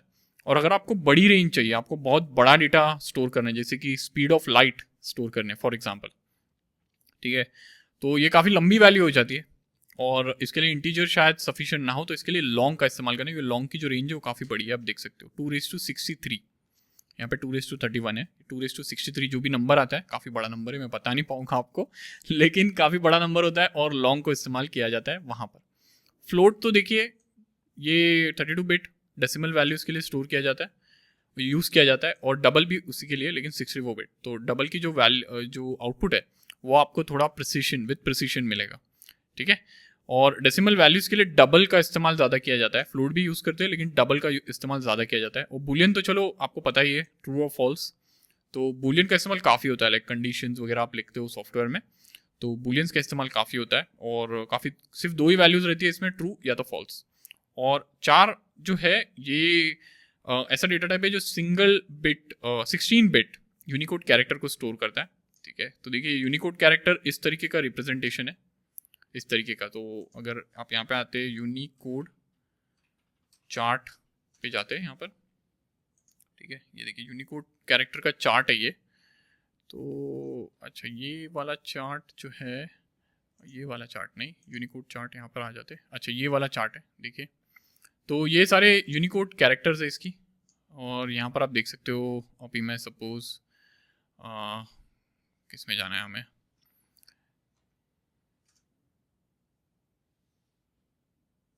तो ये सारी तो कैटेगरीज है, इसको छोड़ देते हैं, नीचे आ जाते हैं। तो नीचे देखिए यहाँ पर सारे जो कैरेक्टर्स है उनका यूनिकोड कैरेक्टर्स आपको दिखेगा। देखिए 3 का यूनिकोड है ये, ठीक है ये। तो आपको क्या करना है, अगर आपको 3 लिखना है, कैरेक्टर को असाइन करना है, तो आप यहाँ पर आ सकते हो, ठीक है। 4 यूनिकोड डेमो, ठीक है, और इज इक्वल टू, यहाँ पर मैं इसको ये असाइन कर दूंगा, और यहाँ पर एक आगे कैरेक्टर भी आएगा। तो यहाँ पर आप देख सकते हो ये जो कैरेक्टर है बैकवर्ड स्लैश, ठीक है। तो ये बैकवर्ड स्लैश डालना है और यू डालना है, तो ये हो गया यूनिकोड। यू नहीं आएगा शायद, तो ये ऐसे आ जाएगा। ये दरअसल एरर दे रहा है यहाँ पर, तो मैंने सेम टू सेम यहाँ पर कॉपी किया है और -u करके इसको मेंशन करते हैं, लेकिन ये फिर भी एरर दे रहा है। अच्छा मैं समझ गया, तो यहाँ पर 0033 है वैल्यू, 0x को इग्नोर कर देना है हमें, ठीक है, 0x को इग्नोर कर देना है, तो 0x को हटा देते। अच्छा ये देखिए चल गया अब। तो इसको मैं कहूँगा system.out.println, और यहाँ पर कहूँगा यूनिकोड डेमो, और इसको अगर रन करते हैं हम लोग, तो यहाँ से रन करते देखते हैं इसका आउटपुट क्या आता है। 3 प्रिंट होना चाहिए नॉर्मली, देखिए 3 प्रिंट हो गया। तो आप अलग अलग तरह के सिम्बॉल्स ये सब ला सकते हो यहाँ पर। देखिए अगर मैं स्क्रॉल डाउन करता हूँ, तो कोई भी सिंबल अगर आपको पसंद आता है, तो मैं यूरो कहूँगा यहाँ पर, ओके, कंट्रोल F, यूरो, ठीक है। तो ये देखिए यूरो का सिंबल है यहाँ पर, यूरो का साइन। देखिए इसका जो यूनिकोड है 20AC, तो इसको कॉपी कर लेता हूँ, यहाँ पर आ जाते और यहाँ पर 20AC, और इसको रन करते, तो ये देखिए यूरो का सिंबल प्रिंट हो गया, ठीक है। तो कैरेक्टर डेटा टाइप में आप यूनिकोड कैरेक्टर्स भी स्टोर कर सकते हो, ठीक है, और नॉर्मल कैरेक्टर्स भी स्टोर कर सकते हो, ये पूरा आप पे। और यहाँ पर देखिए डिफ़ॉल्ट वैल्यूज़ को भी बताया गया है। अगर आप क्रिएट करते हो ये वेरिएबल इस टाइप से और आपने कुछ असाइन नहीं किया, तो फिर क्या होगी डिफ़ॉल्ट वैल्यू। तो देखिए यहाँ पर दिखाया गया है ये फॉल्स होगा, स्ट्रिंग नल होगा। नल मतलब कोई वैल्यू नहीं है उसे, उसके पास कोई वैल्यू नहीं है। नल मतलब एम्प्टी, ठीक है। 4 डबल फ्लोट, ये सबकी जो डिफ़ॉल्ट वैल्यूज है उसको यहाँ पर बताया गया है, ठीक है। तो ये सारी चीज़ें हैं, ठीक है। और कुछ तो यहाँ पर डिस्कस नहीं करना, ये डेटा टाइप से इंपॉर्टेंट था यहाँ पर। तो उम्मीद करता हूँ कि आपको ये इतना प्रिमिटिव डेटा टाइप जो है इतनी यहाँ तक समझ में आ गया है, ठीक है। इतना तो क्लियर हो गया। अब यहाँ पर आ जाते हैं, प्रिमिटिव डेटा टाइप्स क्लियर है, ठीक है, आप यूज़ कर पाओगे प्रिमिटिव डेटा टाइप्स का। यहाँ पर एग्जांपल्स भी आप रेफर कीजिएगा। नॉन प्रिमिटिव्स के बारे में बात कर लेते हैं, ठीक है। स्ट्रिंग, अरेज, क्लासेस और इंटरफेसेस, ठीक है। तो पहले तो स्ट्रिंग, अरेज के बारे में बात करेंगे, ठीक है, फिर क्लासेस और इंटरफेस पर भी आएंगे बाद में, लेकिन पहले स्ट्रिंग के बारे में बात करते हैं। स्ट्रिंग तो देखिए हम यूज़ कर चुके हैं, ये स्ट्रिंग, ठीक है। ये नॉन प्रिमिटिव डेटा टाइप क्यों है सबसे पहले तो, ठीक है, ये प्रिमिटिव डेटा टाइप क्यों नहीं है, ठीक है। तो इसका रीज़न ये है कि स्ट्रिंग जो है ये क्लास है, देखिए आप इस पर होवर करोगे तो ये क्लास है और ये रिप्रेजेंट करता है कैरेक्टर ऑफ स्ट्रिंग्स, ठीक है। और जब भी आप स्ट्रिंग को स्टोर करते हो तो आप इस क्लास का एक ऑब्जेक्ट बना रहे हो एक्चुअली में। तो ये देखिए इस तरीके से आप करते हो, तो ये आप स्ट्रिंग का ऑब्जेक्ट बना रहे हो, और ये इक्विवेलेंट है इसके, ये इक्विवेलेंट है इसके, ठीक है। तो आप ऐसे लिखते हो तो आप ऐसे भी कर सकते हो कैरेक्टर, क्योंकि ये देखिए लिस्ट ऑफ कैरेक्टर्स है एक हिसाब से, A B C, करेक्ट। तो आप इसका कैरेक्टर अरे भी बना सकते हो। अरे क्या है मैं अभी उस पर बात करूंगा। और स्ट्रिंग जो है आप इस तरीके से भी बना सकते हो। और ये देखिए ये कुछ यूसेज एग्जांपल्स है यहाँ पर आप देख सकते हो डॉक्यूमेंटेशन में, ठीक है। तो ये हो गया स्ट्रिंग। स्ट्रिंग तो हमें पता है, हमने काफ़ी कुछ बार तो देखा ही है स्ट्रिंग को, ठीक है। अरेज के बारे में बात करते हैं। अरेज क्या है, तो देखिए एक सिनेरियो बताता हूँ। मान लीजिए आपको स्टूडेंट सॉफ्टवेयर बना रहे हो आप, कुछ स्टूडेंट रिलेटेड। आपको जो यूनिवर्सिटी है उसमें जो सारे जो स्टूडेंट है उनके मार्क्स स्टोर करने हैं या रैंक स्टोर करना है, कुछ तो स्टोर करना है सारे स्टूडेंट्स का, ठीक है। अब मार्क्स स्टोर करने हैं अगर, तो आपको जनरली काफ़ी सारे वेरिएबल्स बनाने पड़ेंगे। अगर 1000 स्टूडेंट है तो आप बनाओगे M1 M2 और सबके मार्क्स ऐसे स्टोर करोगे, ठीक है। लेकिन ये इफिशिएंट प्रोसेस नहीं है। अगर लाख स्टूडेंट है तो आपको लाख वेरिएबल बनाने पड़ेंगे, ये करेक्ट नहीं है। तो इसके लिए क्या होता है, इसके लिए एरेज का कॉन्सेप्ट आ जाता है। तो आप क्या कर सकते हो, यहाँ पर इंटीजर बोल सकते हो, ठीक है। और आप ऐसे ब्रैकेट बना सकते हो और आप कह सकते हो मार्क्स इस तरीके से। और यहाँ पर आप जो डेटा है उसको लिस्ट फॉर्म में स्टोर कर सकते हो। तो 1 2 3 4 ऐसे स्टोर कर सकते हो, ठीक है। तो ये क्या हो रहा है, ये अरे बन रही है मार्क्स की। तो इसका मतलब ये मार्क्स एक वेरिएबल है, लेकिन इसमें मल्टीपल ब्लॉक्स है जिसमें आप डेटा स्टोर कर रहे हो, ठीक है। तो जैसे कि मार्क्स ये बेसिकली लिस्ट है जो मार्क्स में स्टोर हो रही है, ठीक है। तो उम्मीद करता हूँ आपको इतना समझ में आया कि ये है क्या। अब आपने अरे बना लिया तो ये मेमोरी में किस तरीके से स्टोर होता है, तो ये मैं आपको बता देता हूँ। तो यहाँ पर आ जाते हैं, ठीक है। यहाँ पर मान लीजिए आपने एक अरे बना दिया, ठीक है। अरे बाप रे, ये तो कलरफुल बन गया, मुझे कलरफुल नहीं चाहिए। तो यहाँ से इसको कॉपी कर लेता हूँ और यहाँ से क्यों इसी पर आ जाते हैं, ठीक है। ये हमने पहले डिस्कस किया हुआ है। तो यहाँ पर देखिए ये वेरिएबल्स इस तरीके से स्टोर होते हैं। ये मेमोरी ब्लॉक है, इसमें आपने वैल्यू स्टोर कर दी और इसको ये नेम असाइन हो गया, ये हमने पहले डिस्कस किया हुआ है। तो इसको मैं डुप्लीकेट कर लेता हूँ। अरे किस तरीके से बनेगा, तो देखिए अरे बनाने के लिए सिंपल चीज़ है, आप लिस्ट स्टोर कर रहे हो तो इस तरीके से एक कंटिन्यूस मेमोरी ब्लॉक अलोकेट होगा अरे के लिए, ठीक है। और यहाँ पर मैं कंटिन्यूस मेमोरी ब्लॉक बना रहा हूँ, ठीक है, इस तरीके से। और जो नाम है वो इस तरीके से होगा मार्क्स, ऐसे, ठीक है। और आप जो भी स्टोर कर रहे हो जैसे 1 2 3 और यहाँ पर स्टोर कर रहे हो 4, ठीक है। तो ये जो है इसको पॉइंट करेगा इस तरीके से, ऐसे, ठीक है। उम्मीद करता हूँ आपको समझ में आ रहा है डायग्राम की मदद से। तो देखिए यहाँ पर हमने अरे बनाया है जो 1 2 3 4 वो इस तरीके से स्टोर हो रहा है मेमोरी में, ठीक है। अब आप ये क्या है, ये जो मेमोरी ब्लॉक है इसका जो स्टार्टिंग की पोजीशन है उसको पॉइंट कर रहा है ये। अब हम इसको यूज़ कैसे करेंगे, ये जो वैल्यूज़ है इसको यूज़ कैसे करेंगे, तो वैल्यूज़ को यूज़ करेंगे इंडेक्सिंग की मदद से, ठीक है। तो यहाँ पर देखिए जो डेटा स्टोर हो रहा है इसमें इंडेक्सेस होते हैं। तो मैं आपको बता देता हूँ इसको, तो इसको पहले तो ऊपर ले लेता हूँ, सबसे पहले इसको जो है ऊपर ले लेता हूँ। तो यहाँ पर मैं क्या करूँगा, ये देखिए इंडेक्सिंग बता देता हूँ आपको किस तरीके से वर्क करता है। तो ये जो है 1 ये स्टोर हो रहा है 0th इंडेक्स पे, 0th इंडेक्स है ये 1, ठीक है। 2 जो है ये स्टोर हो रहा है 1st इंडेक्स से। तो ये इंडेक्सिंग क्या है, ये पोजीशन बताती है आपको कि आपका ये जो डेटा है ये कौन सी पोजीशन पर रिसाइड कर रहा है।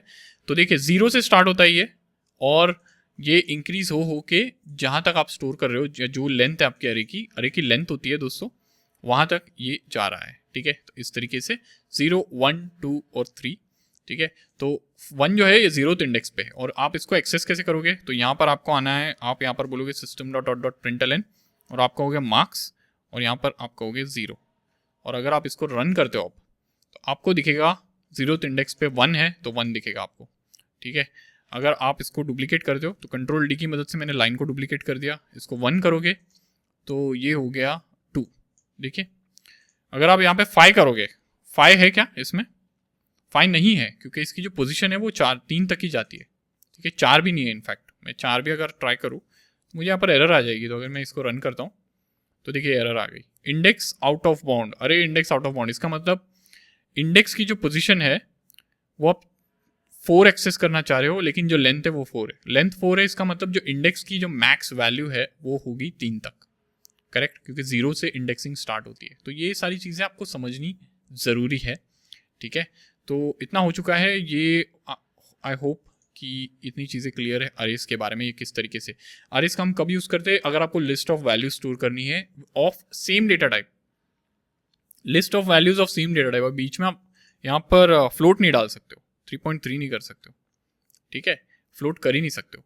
फ्लोट यहाँ पर हमने बताया किस तरीके से आपको डिफाइन करना है, ठीक है, ये फ्लोट हमने दिखाया, लेकिन यहाँ पर आप फ्लोट को बीच में नहीं डाल सकते। अगर आपको फ्लोट स्टोर करना है तो आप यहाँ पर पूरा का पूरा इसको फ्लोट कर दीजिए, ठीक है। अब आप रन करोगे तो अच्छा यहाँ पर तो एरर आ गई ये, लेकिन अगर मैं इसको 2 कर देता हूँ और इसको रन कर देता हूँ तो ये देखिए 1.0 3.0 ऑटोमेटिक इसमें डेसिमल आ गया, ठीक है। आप डेसिमल भी ऐड कर सकते हो, ऐसे कुछ है नहीं, लेकिन इसको फिर फ्लोट डिक्लेयर करना होगा और सारी वैल्यूज जो है वो फ्लोट की तरह ट्रीट की जाएगी। आप इसको इंटीजर मार्क करके फ्लोट वैल्यू स्टोर नहीं कर सकते। तो जो सारा डेटा है वो आपको सेम डेटा टाइप में स्टोर करना है, ठीक है। ये हो गया इसके बारे में। तो यहाँ पर मैं आपको एक और चीज़ बता दूँ, यहाँ पर मैं एक चीज़ मैंने आपको एक्सप्लेन नहीं करी है, फ्लोट को आप किस तरीके से डिक्लेयर कर सकते हो। तो देखिए, फ्लोट को डिक्लेयर करना है तो आपको ऐसे डिक्लेयर करना है, डबल को डिक्लेयर करना है तो इस तरीके से डिक्लेयर करना है, ठीक है। अगर आप कोई डेसिमल वैल्यू जावा में लिखते हो तो बाय डिफॉल्ट वो डबल कंसिडर होता है, अगर आप एफ नहीं लगाते हो पीछे। तो अगर मैं ऐसे डिक्लेयर करूंगा इसको 3.14, ये डबल कंसिडर हो रहा है। तो देखिए, प्रोवाइडेड डबल लेकिन रिक्वायर्ड टाइप फ्लोट है, आप देख पा रहे हो, ठीक है। तो अगर मैं चाहता हूँ कि इसे फ्लोट की तरह कंसिडर किया जाए इस वैल्यू को, तो मुझे लास्ट में एफ डालना है, इसका मतलब ये फ्लोट है और मैं फ्लोट को असाइन कर रहा हूँ। ये डबल है बाय डिफॉल्ट, अगर यहाँ पर एफ डालूंगा तो ऐसे कुछ इंपैक्ट तो नहीं करेगा, क्योंकि फ्लोट एक छोटी साइज है डबल से, और छोटी साइज की चीज़ को अगर आप बड़े में डालते हो तो इट्स फाइन, लेकिन आप बड़ी चीज़ को छोटे में डालते हो तो दिक्कत आ जाती है। तो अगर मैं डबल वैल्यू को फ्लोट में डालना चाहूँ तो दिक्कत आएगी, क्योंकि फ्लोट साइज में छोटा है और डबल बड़ा है, ठीक है। मैं इसको आपको प्रिंट भी करवा के दिखाना चाहता था, तो मैं दिखा देता हूँ क्विकली। PI यहाँ पर मैंने पाई प्रिंट कर दिया और यहाँ पर प्राइस प्रिंट कर दिया। अभी आप देखोगे इसका प्रिसिशन वैल्यू डेसिमल में, तो देखिए 3.14 और 999, ठीक है। तो अभी देखिए यहाँ पर मैं कुछ और नंबर्स ऐड कर देता हूँ लास्ट में, अरे बाप रे सॉरी, कैरेक्टर्स नहीं, नंबर ऐड कर दिए मैंने यहाँ पर, इसमें भी मैंने नंबर्स ऐड कर दिए कुछ रैंडम। अब इसको रन करते हैं तो देखिए फ्लोट में ये ट्रंकेट हो चुका है, सिर्फ इतने तक ही जाएगा इसका डेसिमल, लेकिन डबल में इसका डेसिमल वैल्यू का जो प्रिसिशन है वो काफ़ी लंबा है। तो एक्यूरेसी डबल में ज़्यादा है। अगर आप कोई ऐसी चीज़ पर काम कर रहे हो जहाँ पर एक्यूरेसी ज़्यादा इंपॉर्टेंट है तो आपको डबल का इस्तेमाल करना चाहिए। और थोड़ा ऊपर नीचे एक्यूरेसी चलेगी, जैसे कि आप राउंड ऑफ करते हो चीज़ों को, तो फ्लोट का इस्तेमाल कीजिए, इट्स फाइन, ठीक है। तो ज़्यादातर ई कॉमर्स साइट पे आप जो प्राइसिंग देखते हो वो फ्लोट का इस्तेमाल करते हैं, क्योंकि चीज़ों को राउंड ऑफ किया जाता है, करेंसी जो है उसको राउंड ऑफ किए जाते हैं, तो फ्लोट का इस्तेमाल होता है वहाँ पर। अगर कोई ऐसे साइंटिफिक कैलकुलेशंस आप कर रहे हो, कोई ऐसा सॉफ्टवेयर बना रहे हो जहाँ पर हर एक डेसिमल इंपॉर्टेंट है, तो डबल का इस्तेमाल कीजिए, ठीक है। तो ये क्लियर होगा, ठीक है। और क्लासेस और इंटरफेसेस के बारे में अभी हम बात नहीं करेंगे, ये थोड़ा आगे चल के बात करेंगे।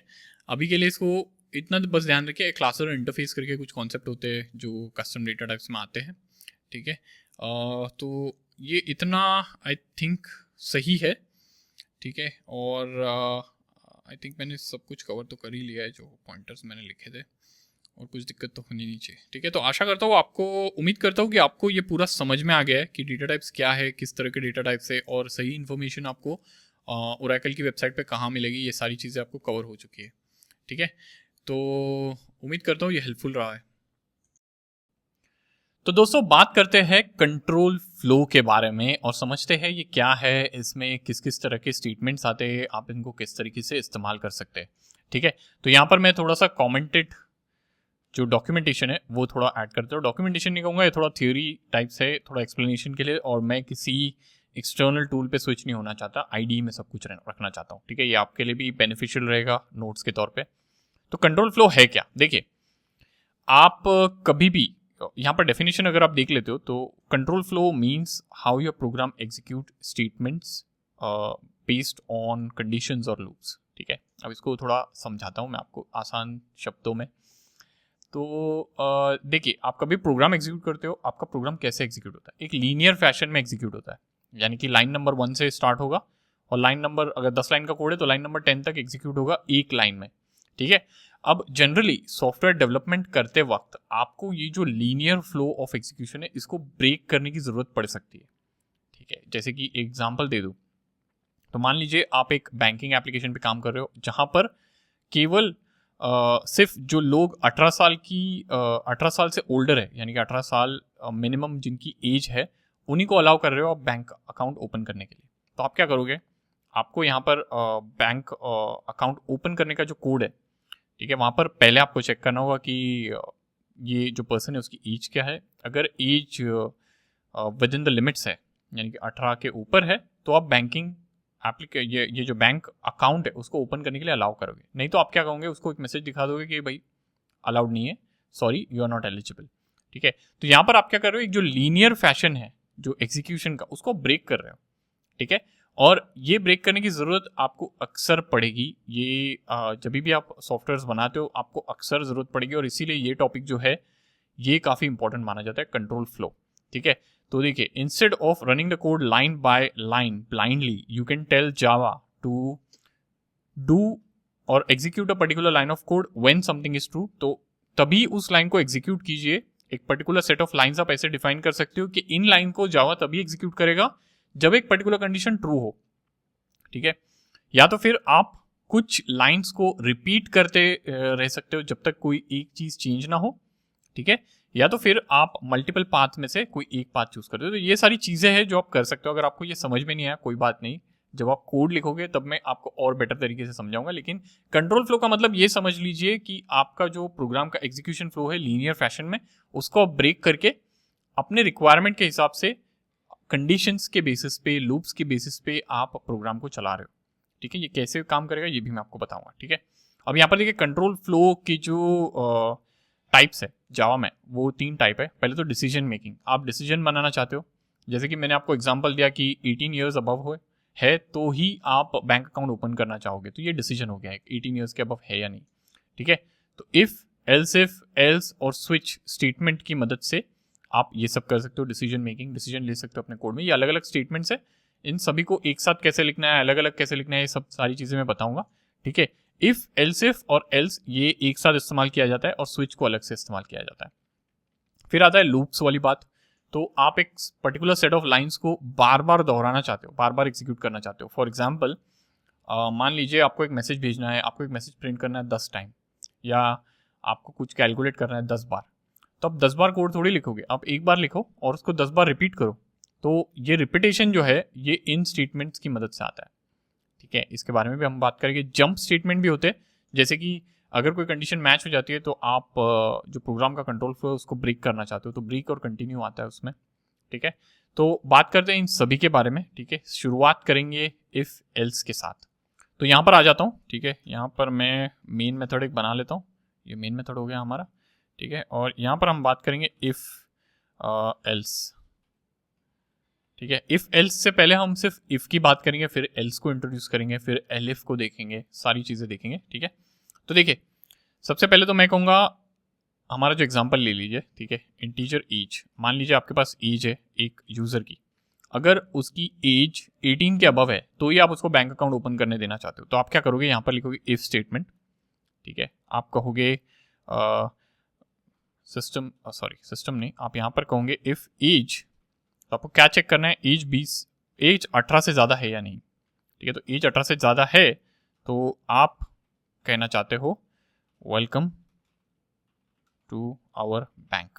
फॉर एग्जाम्पल, जो भी यहाँ पे कोड है बैंक ओपन अकाउंट ओपन करने का वो आप यहाँ पर लिखोगे, लेकिन अभी के लिए मैं सिर्फ system.out.println लिख रहा हूँ। ठीक है, तो ये कंडीशन हो गई आपकी यहाँ पर। ठीक है, अगर एज 18 से ज़्यादा है तो आप बैंक अकाउंट ओपन करने दे सकते हो। अब इसको रन करता हूँ यहाँ पर, देखिए, तो देखिए वेलकम टू अवर बैंक, देख पा रहे। तो ये अभी मैं इसको 14 कर देता हूं अगर एज, तो ये कोई आउटपुट नहीं देगा। ठीक है, ये देखिए कोई आउटपुट नहीं दिया इसने।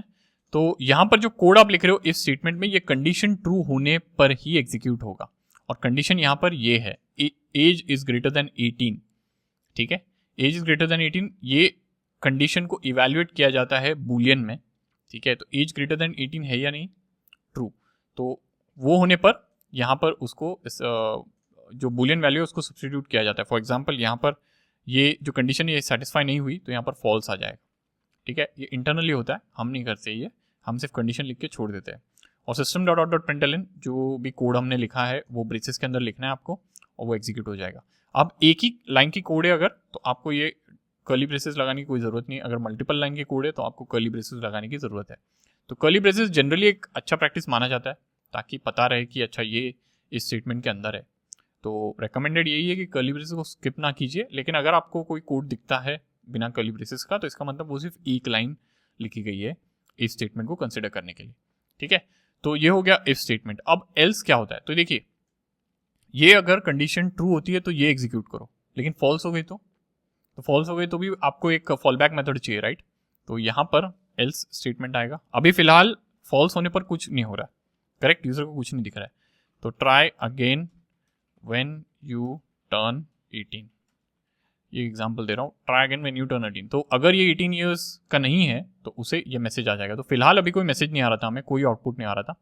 ठीक है, अब मैं अगर इसे रन कर देता हूँ तो देखिए try again when U turn 18 ये आपको दिखाई दे रहा है यहाँ पर। तो एल्स कंडीशन क्या है, ये तभी एग्जीक्यूट होता है जब ये इफ कंडीशन फॉल्स हो जाती है। ठीक है, अगर इफ कंडीशन ट्रू हो जाएगी तो एल्स एग्जीक्यूट नहीं होती है। फॉर एग्जांपल अगर मैं इसे 20 कर दूं, ठीक है 20 कर दूं, तो यहाँ पर आप देखोगे ये वेलकम टू अवर बैंक बोल रहा है, एल्स कंडीशन एग्जीक्यूट नहीं हुई है। ठीक है, अब आप क्या कर सकते हो, अब आप ये हो गया इफ स्टेटमेंट, ये हो गया इफ एल्स स्टेटमेंट। ठीक है, आप इफ एल्स लैडर भी बना सकते हो। ठीक है, इफ एल्स लैडर। ठीक है, इसे लैडर क्यों कहते हैं तो वो भी मैं बताता हूँ आपको। ठीक है, तो मान लीजिए आपके पास मार्क्स है मान लीजिए 90 मार्क्स है। अच्छा 90, ठीक है।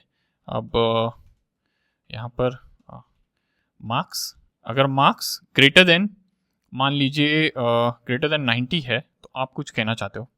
ठीक है, तो मान लीजिए मार्क्स अगर ग्रेटर देन 90 है तो आप कहना चाहते हो ग्रेड ए प्लस। मार्क्स अगर 75 से ऊपर है तो आप कहना चाहते हो ग्रेड ए।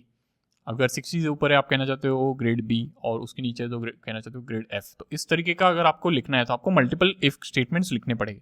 सबसे पहले तो ये आएगा, जैसे कि मैं कहना चाहता हूँ ग्रेड ई प्लस यहाँ पर। ठीक है, अब मैं क्या कर सकता हूँ यहाँ पर एल्स इफ लिख देता हूँ यहाँ पर। तो ये दूसरी कंडीशन मैंने डाल दी है यहाँ पर। मैंने कह दिया इफ अगर मार्क्स ग्रेटर देन 75 है तो यहाँ पर कह दो ग्रेड ई। ठीक है, और फिर मैं इसको डुप्लीकेट कर देता हूँ यहीं पर, और ग्रेटर देन 60 है तो यहाँ पर आप कह सकते हो बी, इस तरीके से। ठीक है, अब आप इसे रन करोगे तो आप देख सकते हो यहाँ पर आउटपुट आएगा ग्रेड ए। तो ये हर एक कंडीशन को इवैल्यूएट करते जाएगा, और जैसी कोई कंडीशन ट्रू हो जाती है तो ये उसके अंदर का कोड एग्जीक्यूट कर देगा और इसको एग्जिट कर देगा। इसे कहते हैं लैडर्ड इफ, क्योंकि यहाँ पर आप इफ एल्स का लैडर बना रहे हो। ठीक है, एक के बाद एक कंडीशन इवैल्यूएट करने के लिए लिख रहे हो, और उस लैडर में से कोई भी एक कंडीशन अगर ट्रू हो जाती है तो वो कंडीशन को एग्जीक्यूट किया जाएगा। और यहाँ पर आप लास्ट में एक एल्स भी लिख सकते हो कि अगर कोई भी कंडीशन मैच नहीं हुई तो यहाँ पर एल्स ब्लॉक आएगा, ये कहेगा ग्रेड एफ। ठीक है, तो कोई भी कंडीशन मैच नहीं हुई, 60 के नीचे मार्क्स है इसका मतलब, तो ग्रेड एफ आ जाएगा। तो यहाँ पर देख सकते हो ग्रेड ए। अगर इसको मैं कर देता हूँ 70 फॉर एग्जांपल, तो यहाँ पर आएगा ग्रेड बी, देखिए। और अगर इसको कर देता हूँ 40 तो ये आएगा ग्रेड एफ, आप देख सकते हो। ठीक है, तो इस तरीके से इफ एल्स लैडर को इस्तेमाल किया जाता है। ठीक है, तो उम्मीद करता हूँ इफ एल्स इफ और ये एल्स ये पूरा क्लियर हो गया आपको। ये इसमें इतना ही है। अब बात करते हैं लूपिंग के बारे में। स्विच पर हम आएंगे थोड़ी देर में। ठीक है, अब या तो फिर स्विच के बारे में बात कर लेते हैं। चलिए स्विच है क्या, तो देखिए स्विच एक ऐसी चीज़ है जिसकी मदद से अगर आपके पास एक रेंज ऑफ वैल्यूज़ है तो आप उसमें से एक वैल्यू को चूज़ करके उसके अगेंस्ट जो भी आप कोड रन करना चाहते हो वो कर सकते हो। ठीक है, तो मैं आपको दिखा देता हूँ ये क्या होता है। तो मान लीजिए आपके पास कोई ऐसी वेरिएबल है जिसमें आप days of the week store कर रहे हो, और उसके बेसिस पे आप यूज़र को मैसेज दिखाना चाहते हो। ठीक है, तो ये सिंपल सा एग्जांपल है। मैं कहूँगा स्ट्रिंग डे यहाँ पर, और मान लीजिए यहाँ पर मैंने स्टोर कर दिया मंडे। ठीक है, मंडे।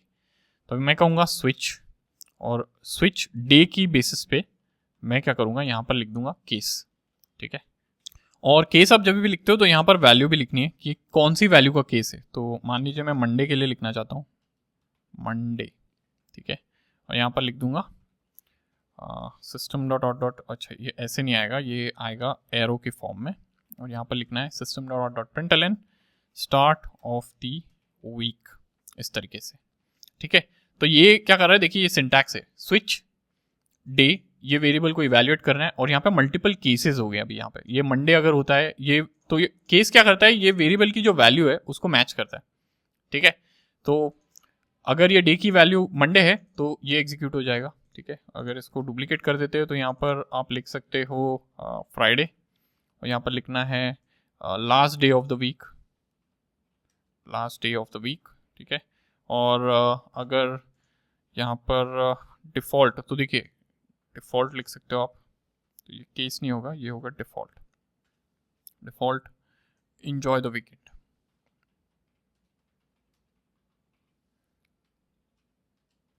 ठीक है, इस तरीके से। तो देखिए ये केस क्या करेगा, अगर ये वेरिएबल जो है डे, इसमें अगर मंडे आता है तो ये एग्जीक्यूट कर देगा, फ्राइडे आता है तो ये एग्जीक्यूट कर देगा, और मंडे और फ्राइडे के अलावा और कुछ आता है जो इन किसी भी केस में से मैच नहीं करता है तो डिफ़ॉल्ट को मैच कर देगा यहाँ पर। ठीक है, इस तरीके से। और ये यही है स्विच केस। ठीक है, तो हम क्या करेंगे, इसको रन करके एक बार देख लेते हैं ये किस तरीके से रन होता है। तो मैं इसे रन करता हूँ, आप देख सकते हो स्टार्ट ऑफ द वीक। अगर मैं इसको फ्राइडे कर देता हूँ, ठीक है, इसको थोड़ा सा मिनिमाइज कर लेते हैं ताकि आउटपुट भी आपको एक ही विंडो में दिखे। इसको फ्राइडे कर दिया मैंने, तो यहाँ पर मुझे दिखना चाहिए last day of the week. देखिए last day of the week.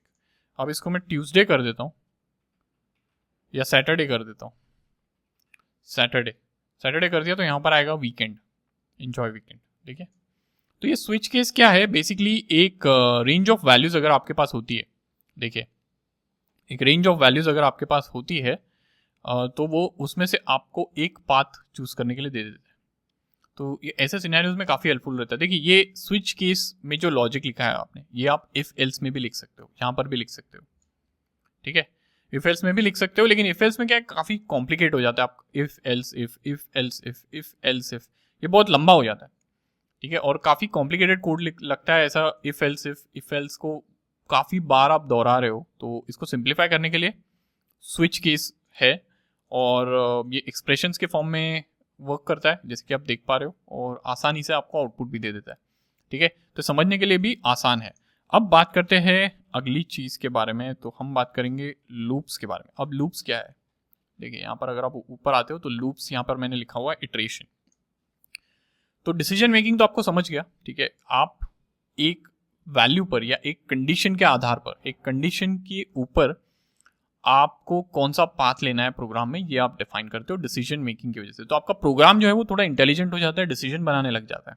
ठीक है, जैसे कि यहाँ पर इसने डिसीजन बनाया, एज के बेसिस पे डिसाइड कर रहा है कि बैंक अकाउंट खोलना चाहिए या नहीं, मार्क्स के बेसिस पे डिसाइड कर रहा है कि ग्रेड क्या होना चाहिए, डे के बेसिस पे डिसाइड कर रहा है कि क्या मैसेज दिखाना चाहिए यूजर को। तो ये प्रोग्राम थोड़ा इंटेलिजेंट होते जा रहा है। अब लूप्स क्या होता है, इटरेशन, यानी कि अगर आपको एक सेट ऑफ स्टेटमेंट को n number of times repeat करना है, तब तक जब कोई कंडीशन मेट ना हो, या तब तक जब तक एक काउंटर खत्म ना हो, यानी कि 10 बार आपको कुछ रिपीट करना है, या मान लीजिए आपको कोई कंडीशन मीट होने पर कुछ पर्टिकुलर सेट ऑफ स्टेटमेंट्स को एग्जीक्यूट होने से बंद करना है, वो सारी चीज़ें आप लूप की मदद से कर सकते हो। और काफ़ी अलग अलग टाइप के लूप्स है। देखिए ये सारे टाइप ऑफ लूप है, for, while, do while, enhance, for each loop. ठीक है, और हर लूप की एक खासियत है। ठीक है, हर लूप की एक खासियत है। तो देखिए यहाँ पर है ना, इंटरव्यू में काफ़ी चीज़ें पूछी जाती है, जैसे कि वाइल, डू वाइल। ठीक है, तो वाइल, डू वाइल में क्या डिफरेंस है, ये पूछा जाता है। तो ये आपको समझना ज़रूरी है और इस पर थोड़ा ध्यान दीजिएगा। ठीक है, तो मैं बताता हूँ आपको। सबसे पहले तो हम बात करेंगे वाइल लूप के बारे में, या सबसे पहले बात करते हैं, लिस्ट में पहले फॉर लूप है, तो फॉर के बारे में बात करते हैं। फॉर लूप देखिए इस तरीके से लिखा जाता है, फॉर, और यहाँ पर तो देखिए मुझे सजेशन भी आया था कि इटरेशन लूप बना दीजिए, तो मैं बना देता हूँ इटरेशन लूप। यहाँ पर पूरा सिंटैक्स लिख दिया जाता है इंटेलिजे की मदद से। तो देखिए फॉर लूप में ये सिंटैक्स होता है, यहाँ पर ये जो पार्ट है ये फॉर लूप का सिंटैक्स है, और ये फॉर लूप की अगर कंडीशन ट्रू होती है तो ये जो ब्रेसेस है इसके अंदर जो स्टेटमेंट्स है वो एग्जीक्यूट हो गए। अब कब तक एग्जीक्यूट हो गए और कब तक एग्जीक्यूट हो गए ये डिफाइन होता है ये कंडीशन की मदद से। तो देखिए पहला चीज़ जो है ये काउंटर को इनिशियलाइज करता है। एक आप काउंटर सेट कर देते हो फॉर लूप के लिए, वो काउंटर को इनिशियलाइज करता है। ये दूसरा पार्ट जो है, ये देखिए हर पार्ट सेमीकोलन से सेपरेटेड है, ये पहला, ये दूसरा और ये तीसरा। ठीक है, तो 3 पार्ट है यहाँ पर। पहला पार्ट है इनिशियलाइजेशन, जैसे कि मैंने बताया, दूसरा पार्ट है, पहले पार्ट में आप इनिशियलाइज करते हो, दूसरे पार्ट में आप कंडीशन को सेट करते हो और ये कंडीशन को चेक करते हो। ठीक है, जब तक ये कंडीशन ट्रू है तब तक ये फॉर लूप चलता रहेगा। और आई जो है, ये लास्ट पार्ट जो है आई प्लस प्लस, ये कंडीशन, ये जो वेरिएबल की वैल्यू है इसको चेंज करता है, काउंटर की जो वैल्यू है इसको चेंज करने में मदद करता है। ठीक है, तो यहाँ पर देखिए मैं एक बार यहाँ पर system dot out dot println और यहाँ पर लिख देता हूँ काउंट डाउन इस तरीके से, और यहाँ पर लिख देता हूँ नम। ठीक है, अभी नम नहीं, इसको आई लिख देता हूँ यहाँ पर। ठीक है, काउंट डाउन नहीं, काउंट लिख देता हूँ यहाँ पर। ठीक है, इस तरीके से। ठीक है, तो ये मैंने बना दिया और यहाँ पर i इज लेस देन 10 कर देता हूँ। तो 10 बार ये जो लूप है ये चलेगा, यानी कि 10 बार ये जो स्टेटमेंट है ये एग्जीक्यूट होगा। और मैं आपको दिखा भी देता हूँ, ये अगर आप रन करते हो तो यहाँ पर देखिए आपको 0 1 2 3 4 5 6 7 8 9 10 यहाँ तक रन हुआ है। ठीक है, अभी आपको अगर समझना है ये फॉर लूप एग्जीक्यूट कैसे हुआ है तो मैं आपको एक्सप्लेन कर देता हूँ। तो देखिए सबसे पहले यहाँ से शुरुआत होती है फॉर लूप की, ये काउंटर बना देता है।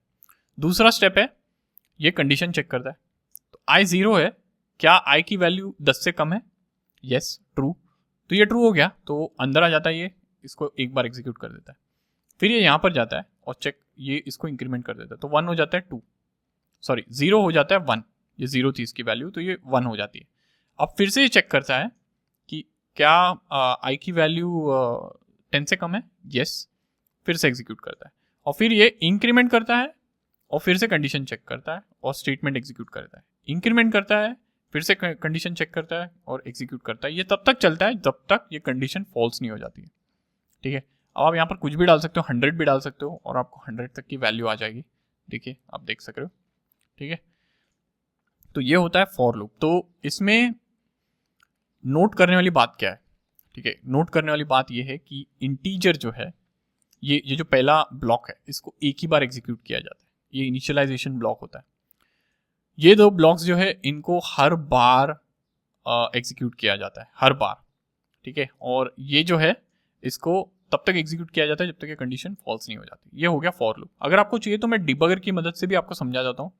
इसकी डिबगर की मदद से आपको ये भी समझ जाएगा कि प्रोग्राम को डिबग कैसे करना है इंटेलिजे में, तो वो एक बेनिफिट हो जाएगा। तो देखिए यहाँ पर डिबगर लगा देते हैं। तो कोई भी चीज़ मुझे समझनी होती है ना, ये मैं एक टिप दे रहा हूँ, मेरी पर्सनल टिप है। कोई भी चीज़ आपको समझनी है कि किस तरीके से काम कर रही है सॉफ्टवेयर में, आप सीख रहे हो, तो आपको डिबगर काफ़ी हेल्पफुल रहता है। तो देखिए यहाँ पर इंटेलिजे में, यहाँ पर ये रेड, यहाँ पर आप लाइंस पर होवर करोगे तो आपको ये रेड डॉट दिखेगा। यहाँ पर डिबगर लगा दीजिए और एक यहाँ पर लगा दीजिए।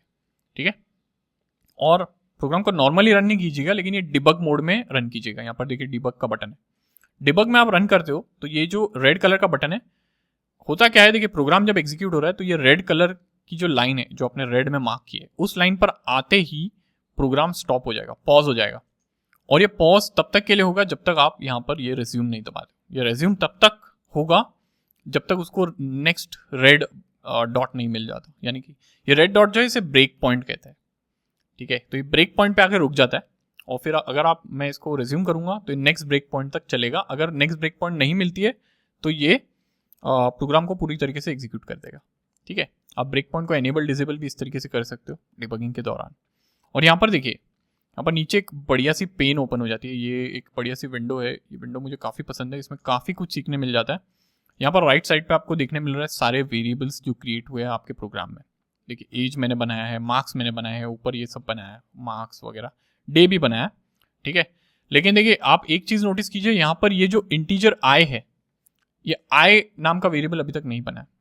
ठीक है, तो मैं इसको स्टेप बाय स्टेप एग्जीक्यूट करूंगा। तो मैं क्या करूंगा, यहाँ पर देखिए ये जो बटन है स्टेप ओवर, इसको मैं क्लिक करूंगा एक बार, स्टेप ओवर करूंगा तो ये नेक्स्ट लाइन पे आ जाएगा, एक एक लाइन करके एग्जीक्यूट कर रहा है ये। ठीक है, अब देखिए यहाँ पर आई बन चुका है, आई की वैल्यू क्या है 0। ठीक है, और यहाँ पर कंसोल भी आप देख सकते हो, यहाँ पर कंसोल पे अभी तक आउटपुट नहीं आया, इसका मतलब ये लाइन एग्जीक्यूट होनी बाकी है अभी। और यहाँ पर भी आप देख रहे हो, देखिए आई 0 है। ठीक है, इसको फिर से मैं स्टेप ओवर कर देता हूँ। अब देखिए काउंट प्रिंट हो चुका है। ठीक है, थ्रेड एंड वेरिएबल्स में आते हो तो आई अभी तक 0 है, आई इंक्रीमेंट नहीं हुआ है। तो देखिए ये एग्जीक्यूट हो चुका है, आई क्रिएट हुआ, पहले कंडीशन चेक हुई, फिर ये एग्जीक्यूट हो गया। अब ये यहाँ पर इंक्रीमेंट करेगा, इंक्रीमेंट करने के बाद ये फिर से कंडीशन चेक करेगा क्या करेगा, इंक्रीमेंट करेगा पहले, फिर कंडीशन चेक करेगा, कंडीशन अगर ट्रू है तो अंदर आके इसको एग्जीक्यूट करेगा।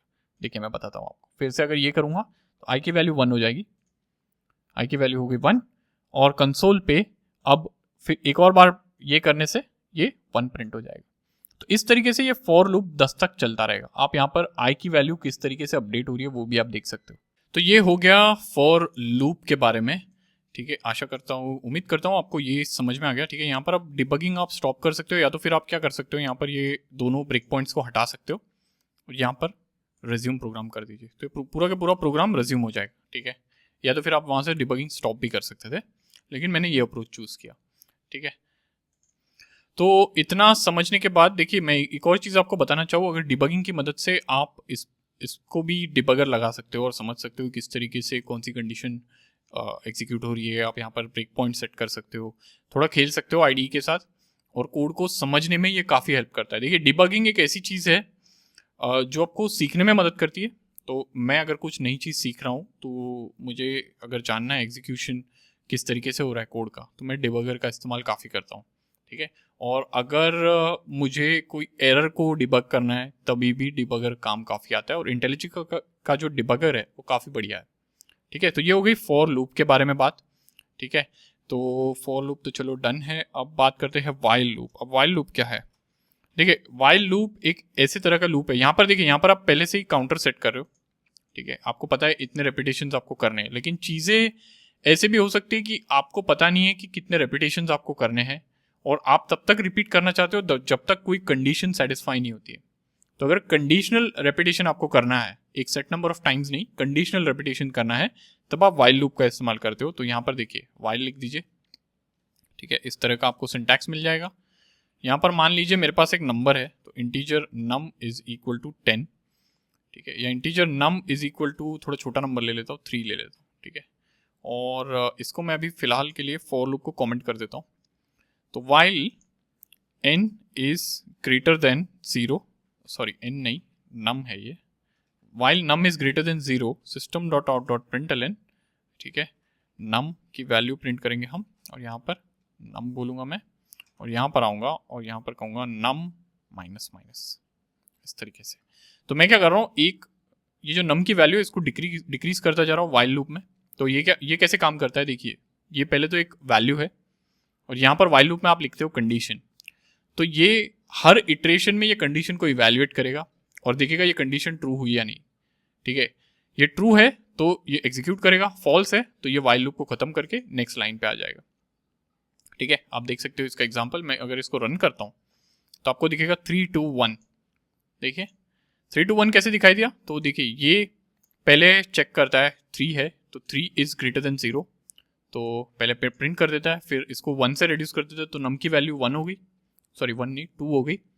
फिर से चेक करता है ये फॉल्स है, सॉरी फॉल्स नहीं ट्रू है, तो अंदर आके फिर से इसको एग्जीक्यूट करता है और फिर नम की वैल्यू हो जाती है 1। फिर से चेक करता है, फिर से ये एग्जीक्यूट करता है और फिर नम की वैल्यू हो जाती है 0। तो जब नम की वैल्यू 0 हो जाती है तब ये फेल हो जाता है, और जब ये फेल होता है तब ये एग्जिट करके यहाँ पर बाहर आ जाता है, ठीक है। ये हो गया वाइल लूप। अब वाइल लूप में चीज़ क्या है मैं आपको बता देता हूँ। अगर मैं यहाँ पर नम की वैल्यू 0 लिख देता हूँ, 0, तो ये कंडीशन हमेशा फॉल्स ही रहेगी, क्योंकि नम तो 0 है, तो ये कभी लूप में जाएगा ही नहीं, करेक्ट, लूप में कभी जाएगा ही नहीं।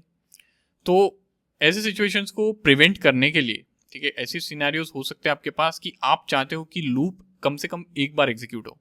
तो अगर ऐसा आप चाहते हो तो इस सिचुएशन में आप यूज कर सकते हो डू वाइल लूप का, ठीक है। आपको डू लिखना है इस तरीके से, और वाइल यहाँ पर एंड में आएगा इस तरीके से, ठीक है। तो ये था वाइल लूप, यहाँ पर मैं लिख देता हूँ डू वाइल लूप इस तरीके से, ठीक है। और यहाँ पर हम लिख सकते हैं integer n is equal to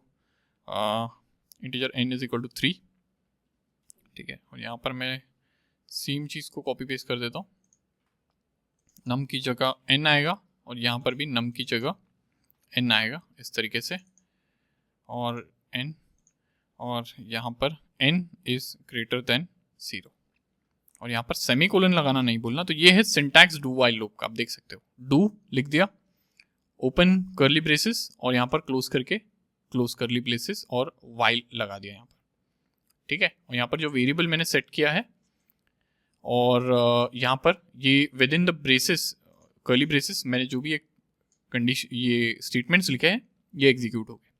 ठीक है, तो ये हो गया डू वाइल लूप। अब इसको मैं रन करता हूँ, तो रन करूँगा तो सिमिलर आउटपुट मिलेगा जैसा मुझको वाइल में मिल रहा था 3 2 1। ठीक है, लेकिन मैं आपको डिफरेंस बता देता हूँ।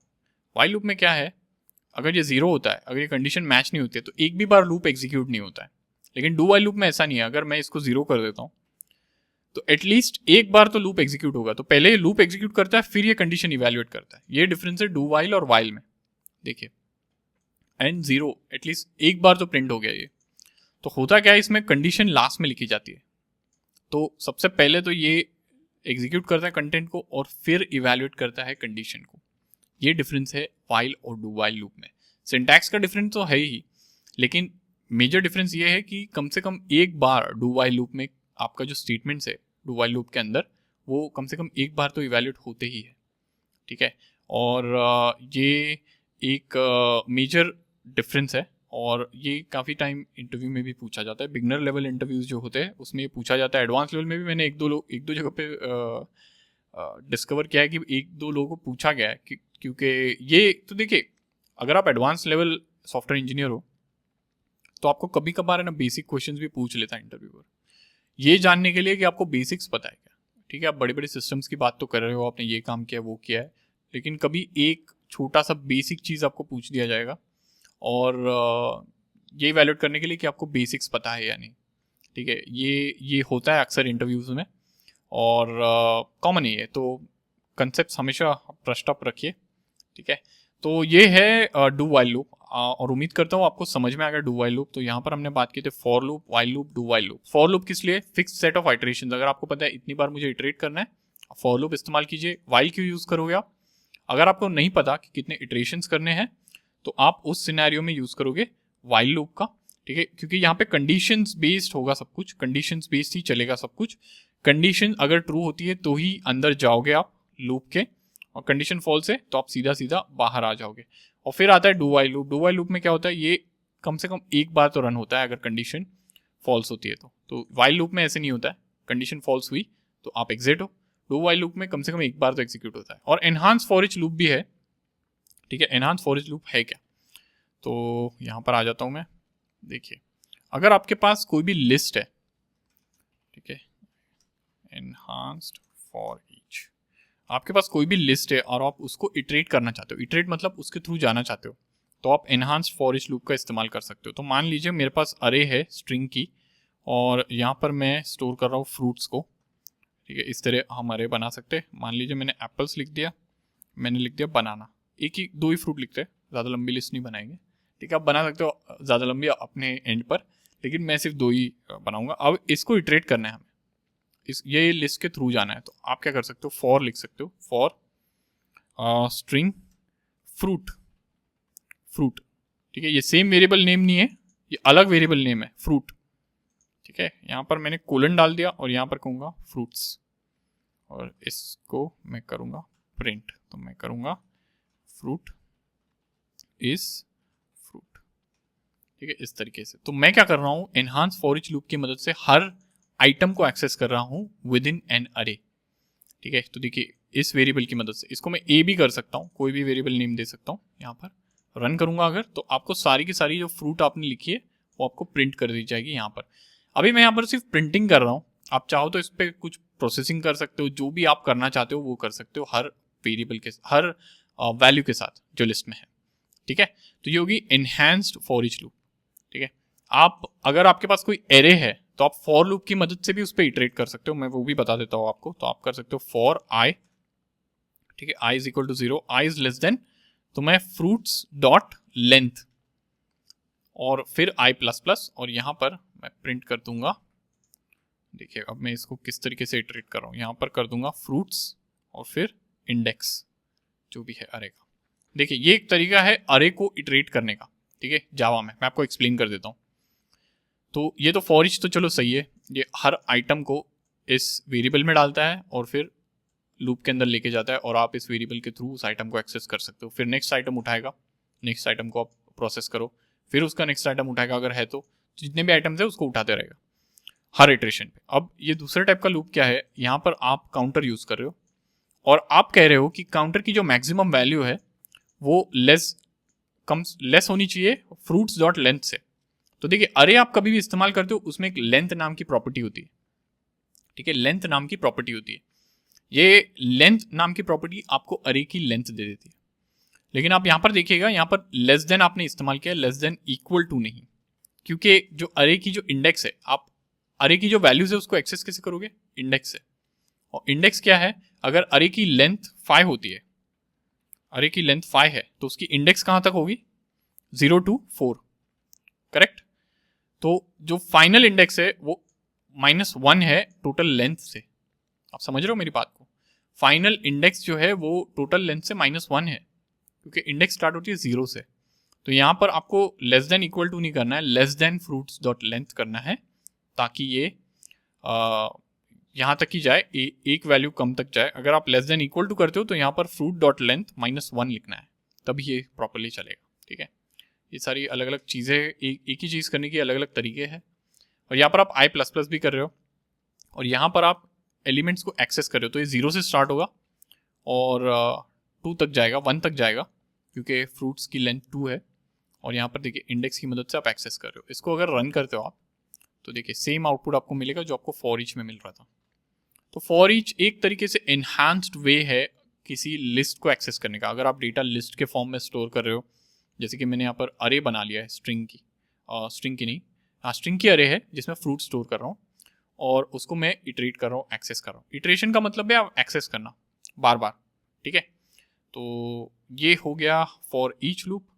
अब बात करते हैं ब्रेक स्टेटमेंट की और कंटिन्यू स्टेटमेंट की। यहाँ पर आप देखोगे यहाँ पर हमारे पास दो चीज़ें और थी, जंप स्टेटमेंट्स कहते हैं इसे, ब्रेक और कंटिन्यू, ठीक है। तो यहाँ पर बता देता हूँ, जंप स्टेटमेंट्स, ठीक है, यहाँ पर ब्रेक इस तरीके से। तो ब्रेक अभी क्या है, देखिए अगर आप कोई भी लूप रन कर रहे हो, कोई भी लूप रन कर रहे हो और आपको उसको किसी कंडीशन मैच होने पर अर्ली एग्जिट करना है, देखिए यहाँ पर ये फ्रूट डॉट लेंथ तक कंटिन्यू जाएगा। लेकिन मान लीजिए आपको ढूंढ रहे हो लूप में, इसको इटरेट कर रहे हो और इसके थ्रू जाकर कुछ ढूंढ रहे हो, एक वैल्यू है या नहीं, तो जैसी वो वैल्यू मिल जाती है आपको लूप को एग्जिट कर देना चाहिए, आपको लास्ट तक जाने की जरूरत नहीं है। तो इस केस में ब्रेक काम आता है, ब्रेक, ठीक है। तो यहाँ पर भी देखिए ये जितने भी लूप्स आपको दिख रहे हैं, यहाँ पर आपको लूप्स दिख रहे हैं ये, तो यहाँ पर अगर आपको कुछ वैल्यू मिल जाती है तो आप एग्जिट कर दीजिए, यहाँ पर कुछ वैल्यू मिल जाती है तो एग्जिट कर दीजिए। तो अगर ऐसा करना है आपको तो ब्रेक काम आता है। मैं आपको एक एग्जांपल दे देता हूँ, ठीक है। तो मान लीजिए एक फॉर लूप है मेरे पास, कोई तो एक फॉर लूप ले लेते हैं, इसी को ले लेते हैं, ठीक है। ये फॉर लूप को मैंने ले लिया, यहाँ पर इसको अनकॉमेंट कर देता हूँ इस तरीके से, ठीक है। अरे सॉरी, ये क्या हो गया, नो थैंक्स, क्लोज। मुझको करना है फॉर्मेट, हाँ फॉर्मेट हो गया, ठीक है। तो यहाँ पर देखिए ये हो गया फॉर लूप। अब इस फॉर लूप में मैं चाहता हूँ कि अगर वैल्यू 3 आए, आई की, आई इज इक्वल टू 3, तो मैं ब्रेक करना चाहता हूँ, ठीक है। तो अगर आई की वैल्यू 3 हो जाती है तो ये लूप को ब्रेक कर दो। ये देखते हैं हम कैसे वर्क करते हैं, ठीक है। इसको रन कर देता हूँ। तो देखिए 0 1 2 लूप रन होना था 10 तक, लेकिन आई की वैल्यू जैसी 3 हो गई इसने एग्जिट कर दिया। अगर मैं इसको करता हूँ कंटिन्यू, कंटिन्यू क्या है, ब्रेक क्या करता है, लूप को ब्रेक कर देता है। कंटिन्यू क्या करेगा, ये जो remaining part of the loop है, रिमेनिंग पार्ट यानी कि इसके बाद का जो भी रिमेनिंग पार्ट है उसको स्किप कर देगा और नेक्स्ट इटरेशन पे चला जाएगा। तो यहाँ पर i इज इक्वल टू 3 अगर आता है तो ये कंटिन्यू कर देगा, इसका मतलब यहाँ पर आ जाएगा, इसको इंक्रीमेंट करके 4 कर देगा, फिर यहाँ पर आ जाएगा और इसको कंडीशन इवेल्युएट करके नई वैल्यू अंदर लेके आएगा। मैं बता देता हूँ आपको, 3 स्किप हो जाएगा। देखिए 0 1 2 3 जब ये हुआ तब if i is equal to 3 तो कंटिन्यू बोल दिया हमने, तो इसने remaining part of the loop को स्किप कर दिया और यहाँ पर आ गया फिर से कंडीशन इवैल्यूएशन में। तो ब्रेक और कंटिन्यू में ये डिफरेंस है, ठीक है। तो i is equal to 3 continue, और मैं कहता हूँ if i is equal to 6 तो ब्रेक कर दो, ठीक है। तो आप कंटिन्यू और ब्रेक का इस तरीके से इस्तेमाल कर सकते हो। और रन करूंगा अगर मैं तो लूप 6 तक ही जाएगा। देखिए 0 1 2 3 को स्किप कर दिया क्योंकि कंटिन्यू लिख दिया, 4 5 6, और 6 के बाद i की वैल्यू 7 हो गई तो इसने लूप को ब्रेक कर दिया, ठीक है। तो यही है कंटिन्यू और ब्रेक, ठीक है। तो ये काफ़ी सिंपल चीज़ है कंटिन्यू और ब्रेक। तो तो ये था सारा कंट्रोल फ्लो। कंट्रोल फ्लो एक इंपॉर्टेंट चीज़ है। देखिए जावा में हम कंट्रोल फ्लो का काफ़ी इस्तेमाल करेंगे। जो भी स्टेटमेंट्स हमने देखे काफ़ी इस्तेमाल करेंगे। आप आप किसी भी तरह के ऐप्स बना लो, स्प्रिंग बूट में भी कंट्रोल फ्लो काफ़ी यूज़ होता है। तो बेहतर है कि आप इससे थोड़ा हैंड्स ऑन रहे और थोड़ा बेहतर तरीके से इसको प्रैक्टिस भी करें, ठीक है। और यहाँ पर आप देख सकते हो कि जंप स्टेटमेंट्स, देखिए ये जो चीज़ें हैं ना, इनको इंटरव्यूज़ में भी पूछा जाता है काफ़ी। जैसे कि इंटरव्यू में कुछ क्वेश्चंस अगर है तो एक क्वेश्चन तो मैं बता चुका हूँ, difference between while and do while. यहाँ पर लोग अक्सर जो बिगनर्स रहते हैं ये काफ़ी कंफ्यूज हो जाते हैं, ठीक है। दूसरा क्वेश्चन मैंने देखा है इंटरव्यू में, वो है ये स्विच के अराउंड। तो ये एक नए टाइप का स्विच है, एक्सप्रेशन बेस्ड। तो क्या इसमें स्ट्रिंग का इस्तेमाल कर सकते हैं? तो देखिए मैंने एग्जांपल जो दिया है वो स्ट्रिंग के साथ ही दिया है। आप इसमें इंटीजर्स भी ले सकते हो। तो इसमें कौन से टाइप के वैल्यूज़ आप ले सकते हो? ये एक क्वेश्चन आएगा, स्ट्रिंग इस्तेमाल होता है क्या, ये इस्तेमाल होता है क्या, वो इस्तेमाल होता है क्या, वो देख लीजिएगा। ब्रेक कंटिन्यू में अंतर क्या है ये भी पूछते हैं। तो अगर आप ठीक से इसको इस्तेमाल करना समझते हो अगर, तो आपको इंटरव्यूज़ में दिक्कत नहीं आएगी, ठीक है। बिगनर लेवल इंटरव्यू में तो बिल्कुल नहीं आएगी आपको, अगर इस पर क्रॉस क्वेश्चनिंग की जाती है तो उम्मीद करता हूँ ये हेल्पफुल रहा आपके लिए। तो दोस्तों अब बात करते हैं मेथड्स के बारे में, ठीक है। मेथड्स एक आसान सा कॉन्सेप्ट है, ठीक है। तो उसके बारे में बात करते हैं। तो यहाँ पर देखिए मैंने एक फाइल बना ली है। यहाँ पर पब्लिक स्टैटिक वॉइड मेन में लिख देता हूँ। और मान लीजिए मुझे किसी को ग्रीट करना है, तो मैं कह रहा हूँ हेलो। यहाँ पर एक बार नहीं 2 बार करना है मुझको। और यहाँ पर मुझको ग्रीटिंग में एक और लाइन भी ऐड करनी है, वेलकम टू स्काई वॉर्ड्स, ठीक है। चलिए मैंने ऐसे ही एक लाइन खुद से बना दी, वेलकम टू स्काई वॉर्ड्स, और फिर से मुझे ग्रीट करना है। तो ये मुझे ये मल्टीपल टाइम्स करना है ग्रीट, ठीक है। तो अब क्या है, देखिए ये बार बार मैं कोड लिख सकता हूँ, ठीक है, अलग अलग पार्ट्स ऑफ प्रोग्राम में। मान लीजिए मैंने यहाँ पर कुछ और 10 लाइन ऑफ कोड लिखी है, 10 लाइन्स, और उसके बाद मुझे फिर से ग्रीट करना है, फिर से। तो ये कोड को रिपीट कर सकता हूँ मैं हर जगह पर, लेकिन ये सही प्रैक्टिस नहीं है, ठीक है। होता क्या है, देखिए अगर मुझे कल को ये ग्रीटिंग में कुछ तो चेंज करना है, एक लाइन या ये नाम को चेंज करना है, या ये हेलो की बजाय हाई कर देना है, तो मैंने जहाँ जहाँ ये ग्रीटिंग लिखी है, कॉपी पेस्ट किया है, वो जगह पर, सारी जगह पर मुझे अपडेट करना होगा। अगर मैं मिस कर देता हूँ तो प्रॉब्लम हो जाएगी, ठीक है। तो अभी इसको सॉल्व करने के लिए एक मेथड का कॉन्सेप्ट है। मेथड क्या है, एक रीयूजेबल ब्लॉक ऑफ कोड है जिसको आप एक बार डिफाइन कर दो और आप उसे जहाँ पर भी कॉल करोगे वो वहाँ पर रन होगा। तो मैं बताता हूँ आपको। देखिए इसको राइट क्लिक, इसको ऐसे सिलेक्ट कीजिए, राइट क्लिक कीजिए, और यहाँ पर एक रीफैक्टर का ऑप्शन है। यहाँ पर आप कह सकते हो एक्सट्रैक्ट मेथड। तो इन लाइंस का आप मेथड बना सकते हो। ये इंटेलिजेंट में शॉर्टकट है, ये देखिए कंट्रोल ऑल्ट एम भी है शॉर्टकट। तो यहाँ पर ऐसे कर सकते हो, और ये देखिए ये मेथड बन गई। यहाँ पर मैं कर सकता हूँ इसे, इस मेथड को, अरे बाप रे मेथड तो चली गई, सॉरी मैंने कुछ गलत बटन दबा दिया तो चली गई, लेकिन एक और बार कर लेते। एक्सट्रैक्ट मेथड, ये मेथड आ गई यहाँ पर। अच्छा ये मेथड का नाम पूछ रहा था मुझे और मैंने कुछ टाइप कर दिया तो ये चला गया, पूरा ओवरराइड हो गया। तो एक्सट्रैक्टेड, अब ये मेथड को मैं क्या बुलाना चाहता हूँ, एक्सट्रैक्टेड मेथड नहीं बुलाना है मुझको, मैं कहूँगा इसे से हेलो। तो देखिए ये नीचे भी एडिट हो गया, से हेलो, और इतना कहने के बाद हो गया, ठीक है। तो ये हो गया मेथड मेरा। तो ठीक है, प्रोसेस द डुप्लीकेट्स, ये बोल रहा है do you want to replace all the occurrences, तो मैं कहूँगा रिप्लेस। तो ये देखिए इंटेलिजे का जादू, ठीक है। तो उसने क्या किया, ये जो कोड थी जहाँ जहाँ मैं यूज़ कर रहा था, इसको मेथड में कन्वर्ट करके इसने ये जो कॉल है मेथड कॉल, इसे मेथड कॉल कहते हैं, तो इसे सब्स्टिट्यूट कर दिया। और इसको मैं मैन्युअली भी कर सकता था, लेकिन क्या थोड़ा लेजी फील कर रहा हूँ तो इंटेलिजे से काम करवाना अच्छा लगता है, ठीक है। तो ये हो गया। तो देखिए अब मुझे अगर फ्यूचर में इसका बेनिफिट, देखिए कोड यहाँ पर है, आपको अगर इस कोड का कहीं पर भी इस्तेमाल करना है तो आपको इस तरीके से कॉल करना है, से हेलो, ठीक है। अगर आप चाहते हो कि इसमें ग्रीटिंग में कुछ मॉडिफाई कर दे, हेलो को हाई कर दे, तो एक जगह पे करना है और सब जगह ये रिफ्लेक्ट करेगा। देखिए इसको रन करके देख लेते हैं। अरे सॉरी मैंने गलत फाइल रन कर ली। तो ये फाइल को रन करते हैं यहाँ से, ये देखिए hi welcome to sky wards, hi welcome to sky wards, hello कर दूँ, एक ही जगह पे करना है, सब जगह पे ये रिफ्लेक्ट हो जाएगा, सब जगह पे देख सकते हो। इसे कहते हैं मेथड, ठीक है। मेथड क्या है, एक रीयूजेबल ब्लॉक ऑफ कोड है जिसको आप कहीं पर भी इस्तेमाल कर सकते हो अपने प्रोग्राम में, ठीक है। अब मेथड की खासियत ये है, ये इनपुट भी लेता है, पैरामीटर भी लेता है। तो अगर आप चाहते हो यहाँ पर यूज़र का नाम पास कर दिया जाए, तो यहाँ पर आप कह सकते हो स्ट्रिंग नेम, और इस नेम को आप यहाँ पर ऐड कर सकते हो प्लस नेम, इस तरीके से, ठीक है। और यहाँ पर देखिए सब जगह एरर आ गई कि इसको एक आर्ग्यूमेंट चाहिए। तो देखिए दोस्तों, ये जो है ये पैरामीटर है, और यहाँ से आप जो वैल्यू पास करोगे ये होता है आर्ग्यूमेंट। पैरामीटर और आर्ग्यूमेंट में डिफरेंस क्या है, ये काफ़ी इंपॉर्टेंट चीज़ है, ये समझना ज़रूरी है, ठीक है। इंटरव्यू क्वेश्चन भी हो सकता है, आपके नेक्स्ट इंटरव्यू में आपको पूछा जा सकता है। तो देखिए ये है पैरामीटर, ये मेथड कितने पैरामीटर्स ले रहा है, एक। मल्टीपल भी ले सकता है, 2 भी ले सकता है, 3 भी ले सकता है, 4 भी ले सकता है, मल्टीपल पैरामीटर्स ले सकता है मेथड। आप जो इसमें वैल्यू पास कर रहे हो उसे कहेंगे आर्ग्यूमेंट। तो मैं वैल्यू पास कर रहा हूँ जॉन फॉर एग्जाम्पल, ठीक है, थोड़े इंग्लिश नाम से रखेंगे हम, जॉन, माइकल, ठीक है, थोड़े हिंदी नाम रख देते हैं हम, मोहन। अगर आप में से कोई मोहन है तो कमेंट में बता दीजिए मुझे, आई एम मोहन, ठीक है। और क्या रख देते, सुनील रख देते, कोई सुनील है तो नीचे सुनील लिख दीजिए कमेंट में, ठीक है। तो इस तरीके से अगर इसको रन करेंगे आप, देखिए मैंने रन कर दिया, तो देखिए hello John, hello Michael, hello Mohan, hello Sunil, hello everyone, ठीक है। तो इस तरीके से ये प्रिंट करेगा, आउटपुट आपको कंसोल में देगा।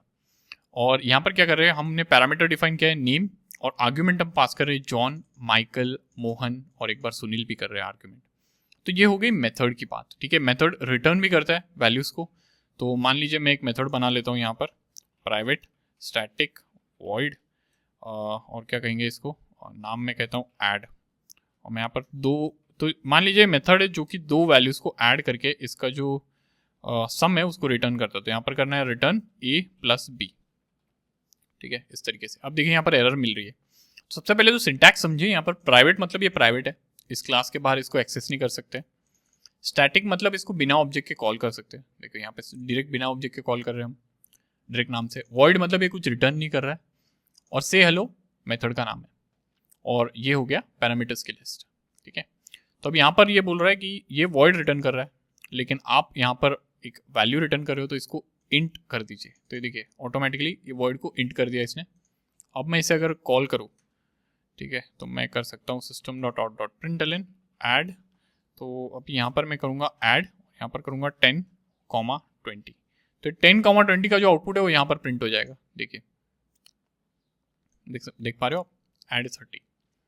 तो ये है सिंपल मेथड्स जो आप क्रिएट कर सकते हो। ये कोड को काफ़ी रीयूजेबल बना देता है। लाइक इसकी मदद से अब आपने ऐड की फंक्शनैलिटी एक बार डिफाइन की है, आप बैंकिंग ऐप क्रिएट कर रहे हो, तो आपने सपोज इंटरेस्ट किस तरीके से कैलकुलेट करना है वो आपने डिफाइन किया है, और उसको आप अलग अलग जगह पर प्रोग्राम में आपके कॉल कर सकते हो। तो इंटरेस्ट की जो लॉजिक है वो एक जगह पर आपने लिख दी है, और अगर आपको फ्यूचर में कोई चेंज करना है उस लॉजिक में, तो आपको सिर्फ जाकर वो एक जगह पर चेंज करना है और सब जगह रिफ्लेक्ट हो जाएगा। ये बेनिफिट है मेथड्स का, ठीक है। तो ये होते हैं मेथड्स। उम्मीद करता हूं आपको समझ में आ गया मेथड्स क्या है। अब बात करते हैं ऑपरेटर्स के बारे में। ऑपरेटर्स क्या है, तो देखिए जावा में आपको कई बार अरिथमेटिक कैलकुलेशंस वगैरह करने की ज़रूरत पड़ सकती है, कंपैरिजन करने की ज़रूरत पड़ सकती है। तो उसके लिए कुछ इनबिल्ट ऑपरेटर्स जो जावा का जो लाइब्रेरीज है वो प्रोवाइड करता है, जावा लैंग्वेज प्रोवाइड करती है।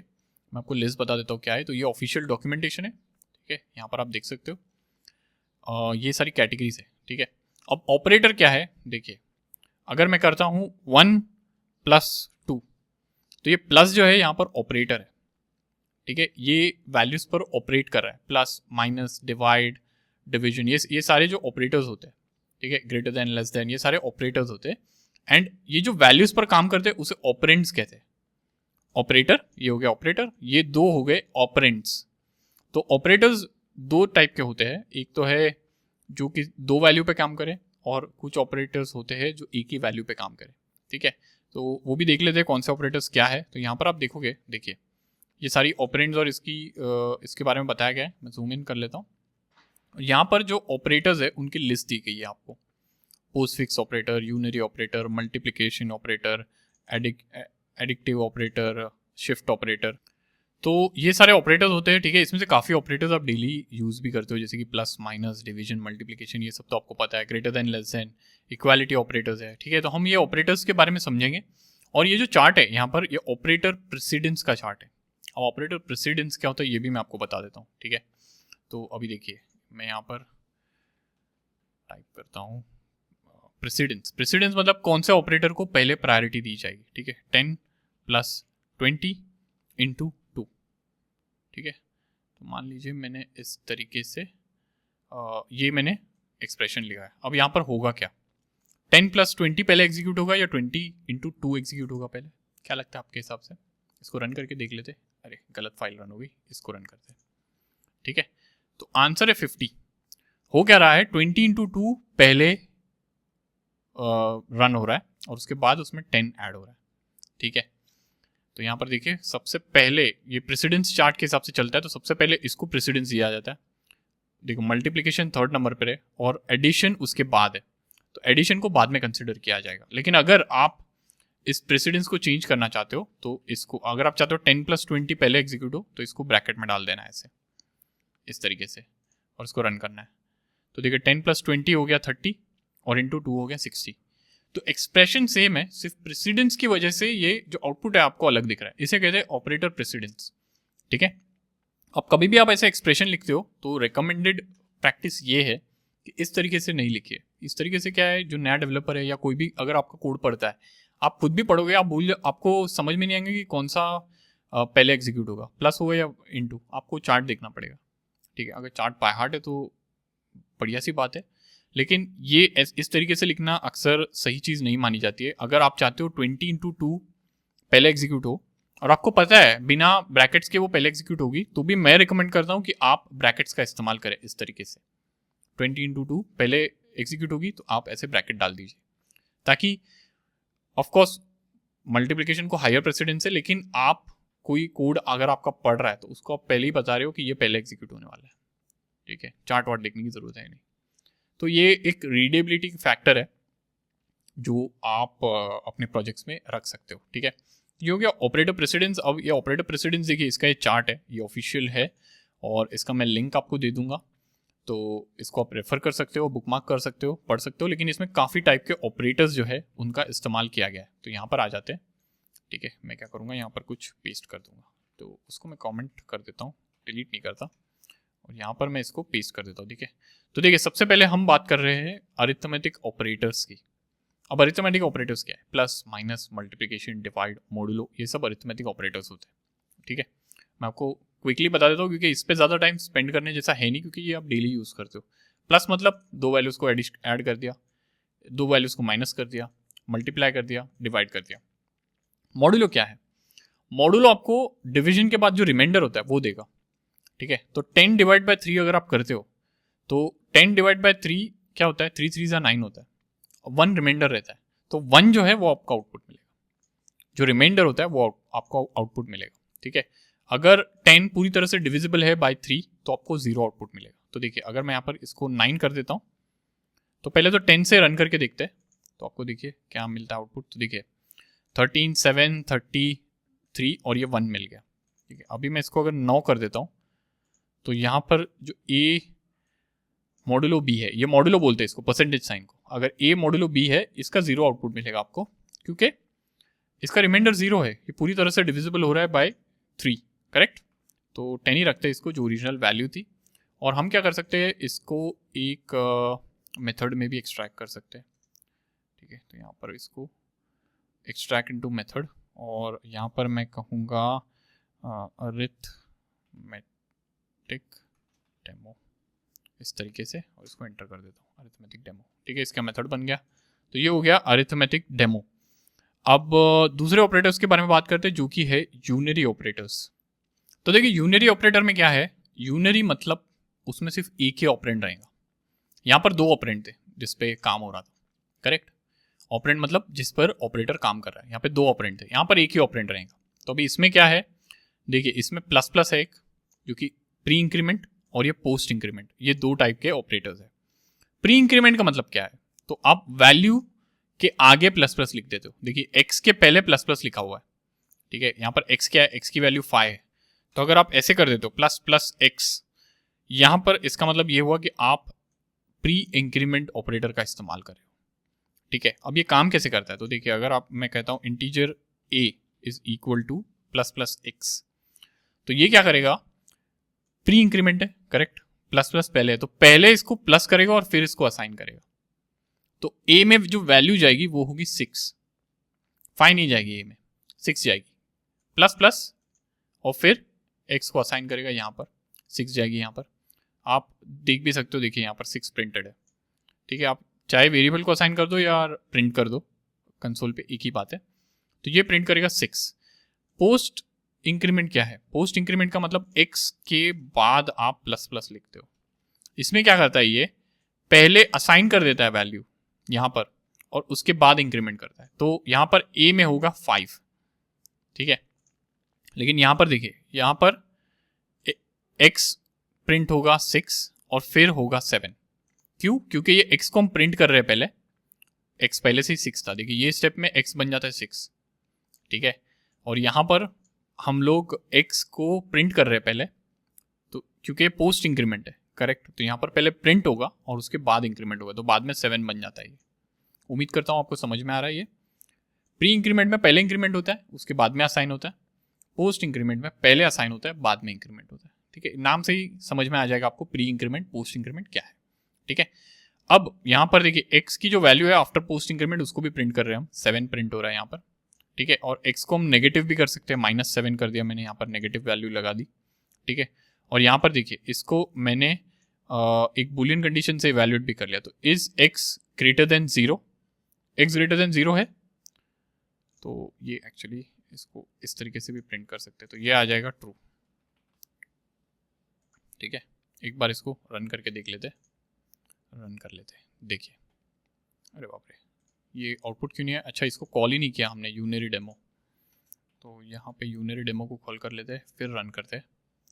मेथड कॉल करना ज़रूरी है। अगर आपने मेथड डिक्लेयर किया है तो ऐसा नहीं है कि मेथड कॉल हो जाएगी ऑटोमेटिक, मेथड को कॉल करना ज़रूरी है। आपने देखा अभी मुझे आउटपुट नहीं दिखाई दिया, तो ये देखिए ये हो गया ट्रू, ठीक है। तो ये ट्रू किस लिए हुआ, ये नॉट एक्स ग्रेटर देन 0 है, एक्स ग्रेटर देन 0 है, जी हाँ, एक्स ग्रेटर देन 0 है, ठीक है। तो यहाँ पर अगर मैं इसको डुप्लीकेट करता हूँ, सिर्फ एक्स की वैल्यू प्रिंट करता हूँ, एक्स है क्या, तो देखिए आपको दिखाई देगा कि एक्स की वैल्यू 7 है। अगर मैं इसको रन करता हूँ, सॉरी 8 हो गई है एक्स की वैल्यू। अच्छा, ये 8 हुई तो इसका मतलब मेरे कमेंट्स में भी अपडेट करना पड़ेगा मुझे। अच्छा नहीं, कमेंट्स में अपडेट नहीं करने की ज़रूरत है क्योंकि मैं यहाँ पर एक और बार इंक्रीमेंट कर रहा हूँ, तो इसके लिए 8 हो गई है। तो देखिए इसको रन करूँगा अगर, तो ये देखिए 7 है ये, ठीक है। तो आप जान पा रहे हो क्या हो रहा है यहाँ पर, pre increment post increment, x after post increment 7 हो गया, और यहाँ पर मैं निगेट कर रहा हूँ एक्स की वैल्यू को माइनस से, लेकिन ये माइनस स्टोर नहीं हो रहा है कहाँ पे, ठीक है, ये माइनस स्टोर हो रहा है। अगर मैं इस तरीके से करूँ, देखिए अगर मैं इसको x is equal to -x ऐसे करूँ तो फिर ये -7 हो जाएगा। देखिए मैं आपको बता देता हूँ, देखिए -7 हो गया क्योंकि मैंने वैल्यू चेंज करके उसको असाइन भी किया है। यहाँ पर मैं वैल्यू चेंज करके असाइन नहीं कर रहा हूँ, इसको सिर्फ प्रिंट कर रहा हूँ, नेगेटिव वैल्यू x की प्रिंट कर रहा हूँ बस। यहाँ पर मैंने नेगेटिव वैल्यू करके उसको x में ही दोबारा असाइन किया है, तो यहाँ पर ये नेगेटिव हो गया और ये हो जाएगा फॉल्स। देखिए आपको जो आउटपुट दिखा था ये लास्ट में फॉल्स हो गया था, ठीक है। इसको कमेंट कर देता हूँ, डिलीट नहीं करूँगा। उम्मीद कर रहा हूँ आपको समझ में आ रहा है ये क्या हो रहा है, ठीक है। ये छोटी छोटी चीज़ें हैं जो आपको समझनी ज़रूरी है, ठीक है। तो ये हो गया ये इंक्रीमेंट हो गया। इसमें आप देखिए माइनस का भी इस्तेमाल कर सकते हो, तो जिस तरीके से हमने प्लस प्लस एक्स किया है इसमें माइनस माइनस एक्स भी कर सकते हो। डिफरेंस सिर्फ ये होगा कि प्लस की बजाय माइनस होगा, ठीक है। उम्मीद करता हूँ इतना क्लियर है। तो अब असाइनमेंट ऑपरेटर्स के बारे में बात करेंगे, और मैंने यहाँ पर ये मेथड ब्लॉक बना लिया है पहले ही, इसको प्राइवेट बोल देते हैं, प्राइवेट मिस कर दिया, ठीक है। अब यहाँ पर अगर आप आते हो ये ऑपरेटर्स की जो डॉक्यूमेंटेशन है इस पर देखिए आपको कैटेगरीज दिखेगी, असाइनमेंट, अरिथमेटिक, यूनरी। तो यहाँ पर जाते simple assignment operator, assignment operators का हम काफ़ी बार इस्तेमाल कर चुके हैं। इक्वल टू जो हम यूज़ करते हैं जो असाइन करने के लिए, वो असाइनमेंट ऑपरेटर है, ठीक है। तो उस पर मैं ज़्यादा चर्चा नहीं करूँगा, आपको पता है वो किस लिए यूज़ होता है। यहाँ पर आप गेयर वेरिएबल को ये वैल्यू असाइन कर रहे हो, ठीक है। अरिथमेटिक ऑपरेटर्स के बारे में हम बात कर चुके हैं, उसके बारे में यहाँ पर कहा गया। फिर यहाँ पर यूनरी ऑपरेटर्स के बारे में हम बात कर चुके हैं, ये सारे यूनरी ऑपरेटर्स। लॉजिकल ऑपरेटर्स के बारे में हमने बात नहीं किया है, ठीक है। मैं लॉजिकल ऑपरेटर एक बार बता देता हूँ यहाँ पर क्या है। तो देखिए आपके पास कोई भी वैल्यू है, तो ये नेगेटिव वैल्यू है, तो मैं इसको रन कर देता हूँ। ये पॉजिटिव वैल्यू है, पॉजिटिव, या ये यहाँ पर ट्रू मिल रहा है हमें, ठीक है। इस ट्रू को अगर मुझे फॉल्स करना है तो मैं एक्सक्लेमेशन का यूज़ करूँगा। ये एक्सक्लेमेशन, ये क्या कर देगा, ट्रू है तो फॉल्स कर देगा और फॉल्स है तो ट्रू कर देगा। तो मैं अगर रन करता हूँ इसे तो देखिए फॉल्स हो गया, आप देख पा रहे हो, ठीक है। तो ये नेगेशन जो है, ये एक्सक्लेमेशन जिसे जो इन्वर्ट करता है बूलियन वैल्यू को, ये वो काम करता है। तो ये अक्सर कंडीशंस में यूज़ किया जाता है। इसका काम बस यही है, ट्रू को फॉल्स करना और फॉल्स को ट्रू करना, ठीक है। अब आप नीचे आते हो तो देखिए एक एग्जांपल दिया गया है यूनरी ऑपरेटर का। तो ये एग्जांपल आप चाहिए तो आप रन कर सकते हो, ये हेल्पफुल है। तो +1 तो रिजल्ट 1 है, -, ये वही एग्जांपल है जो मैंने दिखाया लेकिन लंबे तरीके से। यहाँ पर आ जाते हैं, प्री पोस्ट भी मैंने एक्सप्लेन किया है, ये भी हमने देख चुके हैं। अब यहाँ पर आते हैं और नेक्स्ट में जाते हैं इक्वालिटी। असाइनमेंट के बारे में यहाँ पर कुछ इतना लिखा हुआ नहीं है जहाँ तक मुझे दिख रहा है, ठीक है। असाइनमेंट पे इतना कुछ लिखा हुआ नहीं है, लेकिन मैं आपको बताना चाहता हूँ असाइनमेंट ऑपरेटर्स है क्या, ठीक है। इतना ही था असाइनमेंट के बारे में यहाँ पर जो दिख रहा है वो, लेकिन ठीक है कोई बात नहीं। यहाँ पर आ जाता हूँ मैं। तो देखिए यहाँ पर असाइनमेंट ऑपरेटर्स है या असाइनमेंट डेमो, ठीक है। यहाँ पर मैंने y की वैल्यू को 10 असाइन कर दिया है, ठीक है। अब यहाँ पर मैं क्या करूँगा, यहाँ पर मैं कहूँगा y, देखिए अगर आपको y को कुछ असाइन करना है तो आप कैसे करोगे, y = 5 ऐसे करोगे, ठीक है। लेकिन अगर आपको y में कुछ ऐड करना है तो आप क्या करोगे, y = y + 5, करेक्ट, इस तरीके से करोगे, y = y + 5।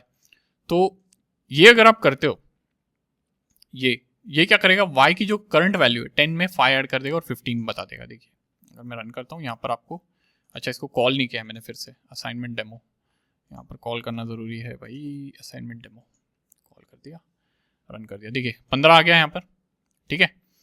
अब मैं आपको शॉर्ट हैंड असाइनमेंट के बारे में बताता हूँ। तो ये इतना लंबा सिंटैक्स लिखने की ज़रूरत नहीं है, आप बस इसको यहाँ पर +=5 कर दीजिए। +=5 का मतलब y = y + 5, यही होता है।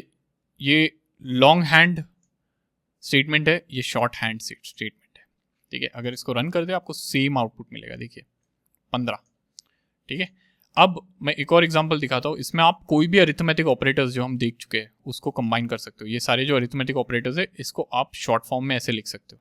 फॉर एग्जाम्पल मैं मल्टीप्लाई करना चाहता हूँ तो मैं कहूँगा y = y × 2, करेक्ट, ऐसे करूँगा तो 15 × 2 हो जाएगा जो कि है 30। लेकिन इसको शॉर्ट हैंड में भी मैं लिख सकता हूँ, तो मैं क्या करूँगा, इसको कॉपी कर लूँगा, यहाँ पर इसको पेस्ट कर दूंगा, y = y × 2। तो इस तरीके का सिंटैक्स देखकर आप घबराइएगा नहीं कभी भी।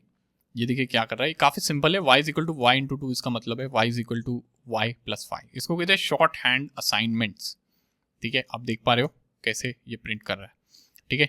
थोड़ा अब हम लोग कंपैरिजन ऑपरेटर्स के बारे में बात करते हैं, कंडीशनल ऑपरेटर्स या कंपैरिजन ऑपरेटर्स, ठीक है।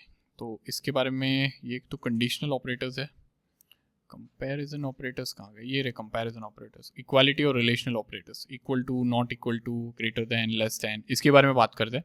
तो देखिए आप कभी भी प्रोग्राम लिखते हो आपको कंपैरिजन की ज़रूरत ज़रूर पड़ेगी, ठीक है। दो चीज़ों को कंपेयर करना है, दो वैल्यूज़ को कंपेयर करना है, एज कंपेयर करना है, ये कंपेयर करना है, वो कंपेयर करना है। तो देखिए यहाँ पर = का मतलब है आप दो वैल्यूज़ को कंपेयर कर रहे हो, इस तरीके से यहाँ पर देख रहे हो, इफ़ वैल्यू = वैल्यू 2, आप इसका जो आउटपुट है वो लिख दीजिए, ठीक है। अगर वैल्यू 1 = वैल्यू 2 है तो इसका जो आउटपुट है वो बूलियन होगा। तो एक चीज़ मैं आपको बता देता हूँ, ये जो कंपैरिजन ऑपरेटर्स है इन सभी ऑपरेटर्स का वैल्यू, इन सभी ऑपरेटर्स का आउटपुट बूलियन वैल्यू है, ठीक है। क्योंकि कंपैरिजन ट्रू है या नहीं ये बताता है, ये ट्रू या फॉल्स क्या है। तो देखिए = है तो यहाँ पर ये ट्रू हो जाएगा, नॉट = है तो यहाँ पर ये ट्रू हो जाएगा, ठीक है। फिर ग्रेटर देन है तो यहाँ पर हम इवैल्यूएट कर रहे हैं, लेस देन = है, सॉरी ग्रेटर देन = है तो वो यहाँ पर इवैल्यूएट कर रहे हैं।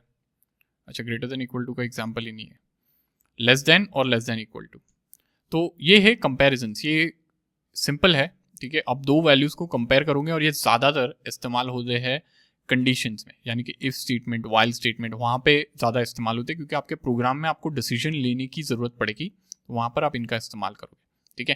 तो यहाँ पर देखिए मैंने कुछ एग्जाम्पल ऑलरेडी लिख दिए, यहाँ पर मैंने एज लिखा हूँ, ठीक है। तो अगर age greater than equal to 18 है तो यहाँ पर हम आउटपुट प्रिंट करेंगे, और एज नॉट इक्वल टू 21 है तो यहाँ पर आउटपुट प्रिंट करेंगे, ठीक है। तो देखते हैं इसका आउटपुट क्या है, और सबसे पहले तो इसे कॉल कर लेते हैं और फिर रन कर लेते हैं। काफ़ी सिंपल सी चीज़ है। Age greater than equal to 18 है या नहीं है, कैसे है, तो यहाँ पर एज को हमने 18 से इनिशियलाइज किया हुआ है, तो ये 18 को इक्वल है, करेक्ट। अगर मैं सिर्फ ग्रेटर देन लिख दूँ तो ये फॉल्स हो जाएगा, क्योंकि ग्रेटर नहीं है, देखिए फॉल्स हो गया, ग्रेटर नहीं है, 18 के बराबर है, तो 8 ग्रेटर देन इक्वल टू में ये ट्रू दे देगा। Not equal to 21, correct, it's not equal to 21, अगर मैं 21 कर दूँ तो ये फॉल्स दे देगा, आप देख सकते हो, देखिए, ठीक है। तो ये काफ़ी सिंपल चीज़ है, ट्रू और फॉल्स आपको इसका आएगा, और कुछ नहीं है इसमें, काफ़ी स्ट्रेट फॉरवर्ड है, ठीक है। और इसके बाद कंपैरिजन के बाद आता है कंडीशनल ऑपरेटर्स, ठीक है। कंडीशनल ऑपरेटर्स भी काफ़ी इंपॉर्टेंट है। आप इसमें दो ही ऑप्शंस है, एंड और, ठीक है। और इसका इस्तेमाल आप अक्सर कंडीशंस में करोगे, कंडीशंस में। तो मैं क्या करता हूँ, यहाँ पर आ जाता हूँ और इसको डुप्लीकेट कर देता हूँ, और यहाँ पर मैं लिख देता हूँ लॉजिकल डेमो। इसको लॉजिकल ऑपरेटर्स भी कहते हैं, तो लॉजिकल कर देता हूँ इसको यहाँ पर, ठीक है। और यहाँ पर चलो चेक करते हैं हम लोग कंडीशनल ऑपरेटर्स का इस्तेमाल करके। तो मैं कहूँगा बूलियन इज अडल्ट, ट्रू, ठीक है, और बूलियन हैज टिकट, फॉल्स। देखिए अब ये कंडीशनल ऑपरेटर्स जो है, सॉरी लॉजिकल ऑपरेटर्स, इनका इस्तेमाल आप तभी करोगे जब आपको मल्टीपल बूलियन वैल्यूज का इवैल्यूएशन चाहिए।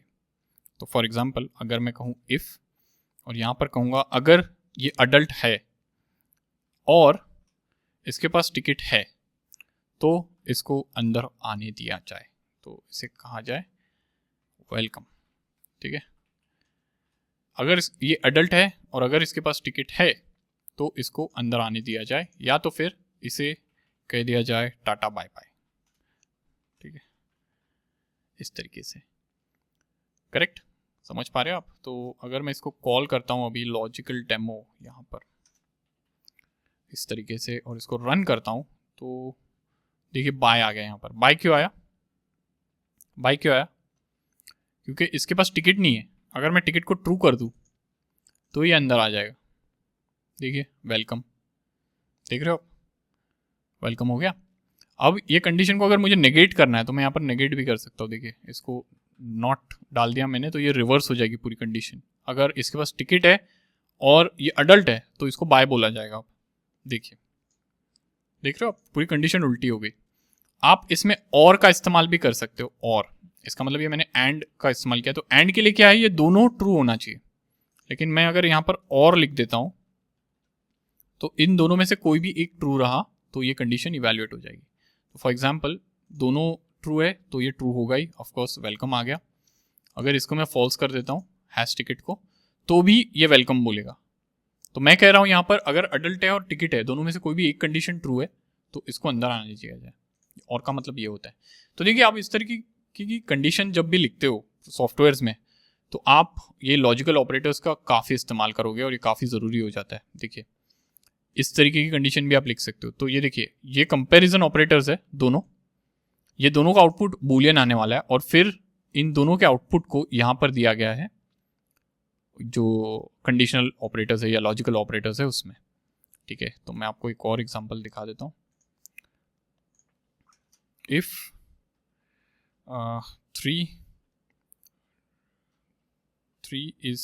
4 is greater than 10, 4 is greater than 10 and अरे बाप रे, and 5 is less than 10, तो फिर कहिए हेलो, आप समझ गए। तो 4 ग्रेटर देन 10 है क्या, नहीं है। Is 5 less than 10, yes. तो एक कंडीशन ट्रू हो रही है दूसरी नहीं हो रही है, तो एंड हमने लिखा है तो दोनों ट्रू होना ज़रूरी है। अगर इसको एग्जीक्यूट करना है तो कुछ भी नहीं आएगा आउटपुट, क्योंकि दोनों ट्रू नहीं है, ठीक है। अगर मैं यहाँ पर इसको और से रिप्लेस कर देता हूँ इस तरीके से, तो फिर आउटपुट आएगा हेलो, आप देख सकते हो। ठीक है, तो इस तरीके से इसको रिलेशनल ऑपरेटर्स और लॉजिकल ऑपरेटर्स को अक्सर कंबाइन किया जाता है कॉम्प्लेक्स कंडीशंस लिखने के लिए सॉफ्टवेयर में। जैसे आप आगे बढ़ेंगे, थोड़ा एक्सपीरियंस आएगा आपको, तो आप ये सारी चीज़ें समझ जाएंगे। ठीक है, एक और ऑपरेटर है यहाँ पर टर्नरी ऑपरेटर। तो टर्नरी ऑपरेटर के बारे में बता देना चाहता हूँ मैं। तो देखिए यहाँ पर आपने इफ स्टेटमेंट लिखा है, ये इफ एल्स, ये इफ एल्स को शॉर्ट करने के लिए टर्नरी ऑपरेटर का इस्तेमाल किया जाता है। ठीक है, तो टर्नरी ऑपरेटर का सिंटैक्स ये है। ठीक है, तो टर्नरी ऑपरेटर का क्या सिंटैक्स है? सबसे पहले आप लिखेंगे कंडीशन इस तरीके से, फिर आपके पास होगा कोलन और फिर क्वेश्चन मार्क। तो यहां पर आप लिखेंगे ट्रू कंडीशन और यहां पर आप लिखेंगे फॉल्स। ठीक है, तो ये कंडीशन अगर ट्रू होती है तो कोलन के बाद जो है वो एग्जीक्यूट होगा, और ये कंडीशन अगर फॉल्स होती है तो क्वेश्चन मार्क के बाद जो है वो एग्जीक्यूट होगा। ठीक है, तो ये होता है टर्नरी ऑपरेटर। अब इस इफ एल्स को हम टर्नरी ऑपरेटर में कन्वर्ट करेंगे। तो मैं क्या करूँगा, यहाँ पर इसको हटा दूंगा, इसकी ज़रूरत नहीं है। तो अगर ट्रू हुआ तो हम इसको प्रिंट करेंगे, और अगर फॉल्स हुआ तो एल्स में जो है उसको प्रिंट करेंगे। ठीक है, तो ऐसे आप देख सक रहे हो कैसे मैं कन्वर्ट कर रहा हूँ इसको। ठीक है, ये हो गया कन्वर्ट। ठीक है, अभी भी एरर आ रही है, लास्ट में सेमीकोलन डाल देते और काफ़ी लंबा हो गया ये, तो इसको थोड़ा नेक्स्ट लाइन पे ला देते ताकि ये रीडेबल रहे थोड़ा। ठीक है, इस तरीके से इसको लिखा जाता है। अब क्या कर सकते हैं हम, इसकी जो वैल्यू है इसको यहाँ पर असाइन भी कर सकते हैं। तो बूलियन आउटपुट है इसका, तो बूलियन होगा, नहीं बूलियन की भी ज़रूरत नहीं है। ये एरर क्यों दे रहा है? सबसे पहली बात तो इंट्रोड्यूस ए लोकल वेरिएबल, तो यहाँ पर लोकल वेरिएबल इंट्रोड्यूस करने की ज़रूरत है। यहाँ पर क्या ज़रूरत है? तो रिप्लेस दिस अकरेंस ओनली। अच्छा, तो यहाँ पर ये असाइनमेंट की भी ज़रूरत है, और ये क्यों हो रहा है ऐसा? अच्छा, ये वॉइड प्रोवाइड हो रहा है। ठीक है, तो यहाँ पर ये वेलकम नहीं चलेगा, यहाँ पर क्या करना है, हमें स्ट्रिंग लिखना है। ये अरे गलत हो गया। तो यहाँ पर ये स्ट्रिंग लिखेंगे हम, आउटपुट जो है वो स्ट्रिंग आउटपुट होगा, और ये welcome as a string output जाएगा, और यहाँ पर जाएगा ये bye as a string output, इस तरीके से। ठीक है, और अच्छा अब मुझे समझ गया इशू क्या है। यहाँ पर सेमीकोलन मैंने डाला हुआ था, वो पंगा था। ठीक है, required Boolean and has a string, कैसे के यहाँ पे तो मैंने स्ट्रिंग डाला हुआ है। दोस्तों एक मिनट, इसको कंट्रोल Z करता हूँ, मुझे लगता है मैंने ब्लंडर कर दिया है। तो मैं पहले तो इफ़ स्टेटमेंट पे पहले आ जाता हूँ। ठीक है, गलती हो गई है शायद कुछ। तो देखिए इफ़ स्टेटमेंट पे मैं आ गया, इफ़ एल्स ये स्टेटमेंट था हमारा। ठीक है, तो देखिए ये टर्नरी ऑपरेटर का ये सिंटैक्स है, करेक्ट, कंडीशन ट्रू और फॉल्स। तो मैं क्या करूँगा, इफ़ को पहले हटाते, इफ़ को हटा दिया। ठीक है, ये कंडीशन का ब्रैकेट तो रखना है हमें, इसको रख दिया, एल्स को भी हटा देते। ठीक है, ये हो गया, और इसको हम डालेंगे क्वेश्चन मार्क के बाद, और इसको हम डालेंगे कोलन के बाद, इस तरीके से। ठीक है, अब system dot out dot println की ज़रूरत नहीं है यहाँ पर, तो इसको हटा देंगे और इसको भी हटा देंगे यहाँ पर, और ये सारा का सारा जो चीज़ है इसको हम system dot out dot println में डाल देंगे, इस तरीके से। आप देख पा रहे हो ऐसे। तो देखिए वो जो स्टेटमेंट था उसको हमने कन्वर्ट करके यहाँ पर ला दिया। अच्छा, ये क्या हो गया, क्या एक्सपेक्ट कर रहा है ये? यहाँ पर ये क्लोज हो गया। ठीक है, ये क्लोजिंग तो बराबर है। अच्छा, पता नहीं क्या एरर था, ये आइडियली ये एरर आना नहीं चाहिए। ठीक है, ये लगता है कोई आईडी का इशू था, शायद कंपाइलेशन में देरी लग गई, या मैंने कोई एक्स्ट्रा ब्रीज डाला हुआ है। अच्छा, मैंने एक्स्ट्रा ब्रीज डाला हुआ है।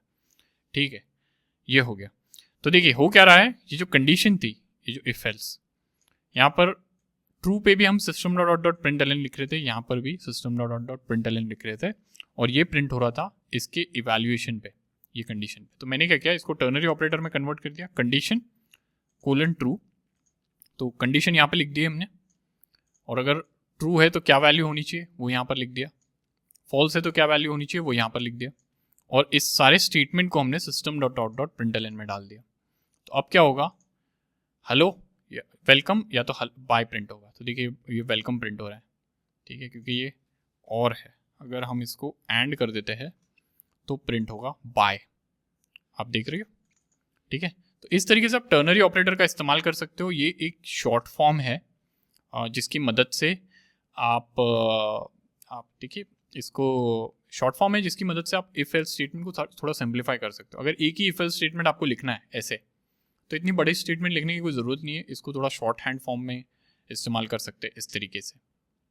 ठीक है, तो ये सिंटैक्स को याद रखिएगा, कंडीशन कोलन के बाद ट्रू पे जो होने वाली वैल्यू और फॉल्स पे जो होने वाली वैल्यू। ठीक है, उम्मीद करता हूँ ये पूरा समझ में आ गया है आपको। ठीक है, क्योंकि ये जो चीज़ है ऑपरेटर्स, ये हम काफ़ी इस्तेमाल करने वाले हैं। ऐसा नहीं है कि एक बार पढ़ लिया और बात ख़त्म हो गई। इसको यूज़ हम काफ़ी करने वाले हैं, बार बार करने वाले हैं। ठीक है, और एक और चीज़ मैं आपको बता देना चाहता हूँ, ये जो फॉर्म ऑफ राइटिंग था यहाँ पर, ये शॉर्ट हैंड ऑपरेटर, इसको ध्यान में रखिएगा। ठीक है, ये थोड़ा इम्पॉर्टेंट है, और इसमें प्रीफिक्स और पोस्टफिक्स पर ज़रा ध्यान दीजिएगा, ये थोड़ा इंपॉर्टेंट। बाकी सब सिंपल है। ठीक है, इसमें इतनी दिक्कत होनी नहीं चाहिए। ठीक है, तो उम्मीद करता हूँ ये एग्जाम्पल की फाइल भी हेल्पफुल रहेगी आप लोगों के लिए, कि जो भी एग्जाम्पल्स हमने करे नोट्स के तौर पे, और जो कॉन्सेप्ट्स हमने डिस्कस किए वो भी हेल्पफुल है। तो दोस्तों, एक छोटा सा मैसेज देना चाहता हूँ यहाँ पर, प्रॉमिस करता हूँ ज़्यादा समय नहीं लूँगा आपका। तो अगर आपको ये प्लेलिस्ट, ये कंटेंट जो भी मैं पुश कर रहा हूँ, ये आपको वैल्यूएबल लगता है, ये वीडियो वैल्यूएबल लगा आपको, तो आप मेरे जो पेड कोर्सेज है उसको भी चेक कीजिएगा। अब पेड कोर्सेज का नाम सुनकर थोड़ा बुरा लग जाता है लोगों को, लेकिन मैं एक चीज़ बता दूँ, पेड कोर्सेज मतलब ये 8-10 हज़ार का कोर्स नहीं है। ये यूडेमी पे बेचा जाता है कोर्स, यूडेमी पे अवेलेबल है, ये आपको फ्री में भी मिल सकता है। तो अगर आपके पास कोई यूडेमी बिजनेस अकाउंट है तो देखिए, ये जो कोर्स है यूडेमी बिजनेस में इंक्लूडेड है। और अगर यूडेमी बिजनेस अकाउंट नहीं है तो कोई बात नहीं, मैं आपको एक लोएस्ट प्राइस कूपन दे देता हूँ यहाँ पर इस वेबसाइट पर। तो एनरोल बटन पर क्लिक करके आप यूडेमी पे चले जाते हो और देखिए इस कोर्स की प्राइस क्या है। ठीक है, तो 600 से 300 के बीच में ये 600 से 400 के बीच में ये कोर्स बिकता है। कभी कभी प्राइस 700 भी चली जाती है, डिपेंड करता है। यूडेमी इसकी प्राइस जो है वो कंट्रोल करता है, हम नहीं करते। ठीक है, लेकिन मैं कोर्स की बात करता हूँ। ठीक है, ये तो प्राइसिंग की बात थी, एक्सपेंसिव नहीं है कोर्स अगर आप खुद को अपस्किल करना चाहते हो, क्योंकि जॉब आपको जो मिलती है लर्न करने के बाद, जो स्किल्स अक्वायर करते हो उसके बाद आपको जो जॉब मिलती है वो इससे कई गुना ज़्यादा आपको पे करती है। ठीक है, और ये कोर्सेज इतने एक्सपेंसिव नहीं है, काफ़ी हाई क्वालिटी, आप रेटिंग्स देख सकते हो। ठीक है, रेटिंग्स देख सकते हो, काफ़ी सारे लर्नर्स ने ऑलरेडी इस कोर्स को लिया हुआ है। और इस कोर्स के बारे में बता देता हूँ। देखिए, ये जो वीडियो आप देख रहे हो, प्लेलिस्ट जो देख रहे हो, ये यूनिक तो है, ऐसा नहीं है कि ओवरलैप है या आप सेम चीज़ें सीखेंगे, ऐसा नहीं है। यहाँ पर हम बना रहे हैं एक production grade e commerce application. तो यहाँ पर आप जो चैलेंजेस फेस करोगे, रियल प्रोजेक्ट बना रहे हैं हम with full stack front end. ठीक है, और काफ़ी स्क्रैच से स्टार्ट कर रहे हैं। मैं ऐसा समझ के पढ़ा रहा हूँ कि आपको कुछ नहीं पता। ठीक है, एक एक चीज़ एक्सप्लेन्ड है, और ये कोर्स टोटल आप देखोगे तो 88 आवर्स का है, लगभग 90 घंटे का। ठीक है, और पिछले 6 महीनों में 10 बार अपडेट हो चुका है ये कोर्स, 10 बार। जो लर्नर्स इसमें एनरोल्ड है इनको ये बात पता है। तो ये काफ़ी वैल्यूएबल है, और एक रीज़न है जिसकी वजह से ये बेस्ट सेलर है, क्योंकि हम इसको काफ़ी मैं जो इस कोर्स पर ध्यान देता हूँ, काफ़ी ध्यान देता हूँ, और हमेशा अपडेट करता रहता हूँ। तो इसीलिए ये बेस्ट सेलर है और लोगों ने इसमें ट्रस्ट रखा है। ठीक है, तो बात करते हैं कोर्स करिकुलम पे, इसमें क्या क्या कवर्ड है। देखिए, आप करिकुलम देखेंगे तो इसमें तो पहले तो बैकएंड पहले बनेंगे प्रोडक्शन ग्रेड ई कॉमर्स का। तो इसमें जो चैलेंजेस आप फेस करेंगे वो काफ़ी यूनिक चैलेंजेस है जो एक ई कॉमर्स एप्लीकेशन में फेस की जाती है। ठीक है, e commerce production grade application में डिप्लॉयमेंट सिखाऊंगा आपको रिएक्ट नहीं आती, क्योंकि फ्रंट एंड बनाएंगे हम लोग। आपको रिएक्ट नहीं आती तो रिएक्ट भी इंक्लूडेड है। आपको जावास्क्रिप्ट अगर नहीं आती तो जावास्क्रिप्ट भी इंक्लूडेड है। ठीक है, रिएक्ट, जावास्क्रिप्ट, फ्रंट एंड की टेक्नोलॉजीज इंक्लूडेड है। आप पूरा सीखिए। देखिए, react intermediate, advanced, basics, beginners, advance, और यहाँ पर फिर हम front end full stack development करेंगे। इसके ये सीखने के बाद ये सारी चीज़ें रिडक्स की मदद से हम जो है इसका front end, advance front end बनाएंगे। इसमें देखिए, आप यहाँ पर देख सकते हो, आउटकम ये है कि आप एक पूरा आपकी फ्रंट एंड विथ API को डिप्लॉय करो। ठीक है, और इसमें एक कॉम्प्लेक्स एडमिन पैनल भी इंक्लूड किया गया है, एडमिन पैनल और सेलर पैनल, जिसके जरिए आप role based access control manage कर सकते हो फ्रंट एंड पे। तो इसमें जो कंटेंट है, इसमें जो लर्निंग्स आपको मिलेगी, ये काफ़ी यूनिक मिलेगी। ये ऐसा नहीं है कि ओवरलैप है और सेम ही कोर्स है, सेम ही कंटेंट है, ऐसा नहीं है। इस कोर्स को, इस प्रोजेक्ट को, जो भी प्रोजेक्ट आप बनाओगे, ये उसका रेज्यूमे में भी दिखा सकते हो। देखिए, ये इसका प्रोजेक्ट डेमो भी है, आप प्रोजेक्ट डेमो भी अच्छे से देख सकते हो ये पूरी तरीके से कि आप क्या बनाने वाले हो। तो यहाँ पर मैं पूरी की पूरा डेमो दे देता हूँ। देखिए, स्ट्राइप का पेमेंट इंटीग्रेशन भी है यहाँ पर, आप देख पा रहे हो। ये थोड़ा सा ब्लर हो गया है, लेकिन ठीक है, यहाँ पर मुझे इसकी क्वालिटी का ऑप्शन नहीं आ रहा है, लेकिन ये थोड़ा ब्लर हो गया है। तो इसमें पेमेंट वगैरह सब कुछ है, पेमेंट गेटवे आप देख सकते हो, पूरा के पूरा एप्लीकेशन यहाँ पर मैंने पूरा डेमो दिया हुआ है। और इसके रिव्यूज़ भी आप देख सकते हो, रिव्यूज़ भी छुपे नहीं है और रिव्यूज़ पब्लिकली होस्टेड है। मेरी वेबसाइट पे रिव्यूज़ नहीं है। देखिए, अगर मेरी वेबसाइट पे होता, नॉर्मली क्या होता है वेबसाइट पे लोग है ना, रिव्यूज़, फेक रिव्यूज़ भी देखने मिलते हैं लोगों को, लेकिन ये रिव्यूज़ है कोई एक्सटर्नल साइट पे यूडेमी पर, जो कि एक ट्रस्टवर्दी प्लेटफॉर्म है, ठीक है। तो ये रिव्यूज़ खरीदे हुए नहीं है, ये एक्चुअल रिव्यूज़ है जो लोगों ने डाले हैं। तो ये एक कोर्स है मेरा। दूसरा कोर्स है मेरा माइक्रो सर्विसेज का। ये माइक्रो सर्विसेज का कोर्स भी काफ़ी ज़बरदस्त है। तो अगर आप ये ई कॉमर्स एप्लीकेशन यहाँ पर बनाते हो, ये प्रोजेक्ट लेड कोर्सेज है, ठीक है। ये ई कॉमर्स एप्लीकेशन आप बनाते हो पूरा फुल स्टैक, उसके बाद आप माइक्रो सर्विस की ओर जा सकते हो, जहाँ पर हम ई कॉमर्स एप्लीकेशन को लेकर माइक्रो सर्विसेज में कन्वर्ट करते हैं। यहाँ पर सब कुछ सीखेंगे, डॉकर, क्यूबरनेटिस, सब कुछ इंक्लूडेड है। फुल प्रोडक्शन ग्रेड एप्लीकेशन है यहाँ पर, ठीक है। बेनिफिट्स भी काफ़ी है इस कोर्स के, देखिए। और बेनिफिट्स ये है कि आपको यहाँ पर 6 महीने का फ्री इंटेलिजे प्रो एक्सेस दिया जाता है, ठीक है। और फ्यूचर अपडेट्स भी आपको दिए जाते हैं। तो इस तरीके से आप इसको इस्तेमाल कर सकते हैं, ठीक है। ये काफ़ी मैं जितना कहूँ उतना कम है, लेकिन ये कोर्सेज, ऐसे कोर्सेज मेरे टाइम पे अवेलेबल नहीं थे जब मैं लर्निंग कर रहा था। लेकिन आज काफ़ी लर्नर्स को इसकी इस ये कोर्स के बाद हेल्प हो जाती है, ठीक है। वो लोग प्रॉपर कॉन्फिडेंट हो जाते हैं, क्योंकि देखिए हम कोई बेसिक एप्लीकेशन नहीं बनाते इसमें। ये एडवांस प्रोडक्शन ग्रेड एप्लीकेशंस बनते हैं इसमें। Role based access control, security, सब कुछ हम लोग डालेंगे। और ई कॉमर्स में जो चैलेंजेस आते हैं उसको हम फेस करेंगे। और भी काफ़ी सारे कोर्सेज हैं, जैसे कि स्प्रिंग सिक्योरिटी और डेटा जीपीए, ये सारी। और आप है ना रोड मैप भी देख सकते हो, यहाँ पर ये रोड मैप है। तो रोड मैप के इस पेज पर आ जाओगे, faisalmemon.com/roadmap। तो ये आपको रोड मैप बताएगा पूरा के पूरा कि आपको ये जो कोर्सेज है किस ऑर्डर में लेनी चाहिए और कैसे लेनी चाहिए। और लोएस्ट प्राइस कोर्स का आपको यहाँ पर मिलेगा। यहाँ पर हमेशा मैं कोशिश करता हूँ कि एक कूपन डाल के रखूँ, ताकि जो लोग अफोर्ड नहीं कर पाते एक्सपेंसिव कोर्सेज, वो यहाँ पर आए और इसको ले सके। देखिए, जो नॉलेज आपको मिलता है ये काफ़ी लो प्राइस पे मिलता है, और इससे जो रेवेन्यू जनरेट होता है, ये फ्री कंटेंट जनरेट करने में रेवेन्यू जाता है, और इससे चैनल को काफ़ी सपोर्ट मिल जाता है, ठीक है। तो उम्मीद करता हूँ आप इसको चेकआउट करेंगे एक बार। और अगर आप अफोर्ड नहीं कर पाते, कोई बात नहीं, हम ऐसे तो फ्री कंटेंट वैसे लाते ही रहेंगे, हमेशा लाते रहेंगे। तो आप एटलीस्ट सब्सक्राइब और यूट्यूब पे तो सपोर्ट कर ही सकते हो, ठीक है। Thank you.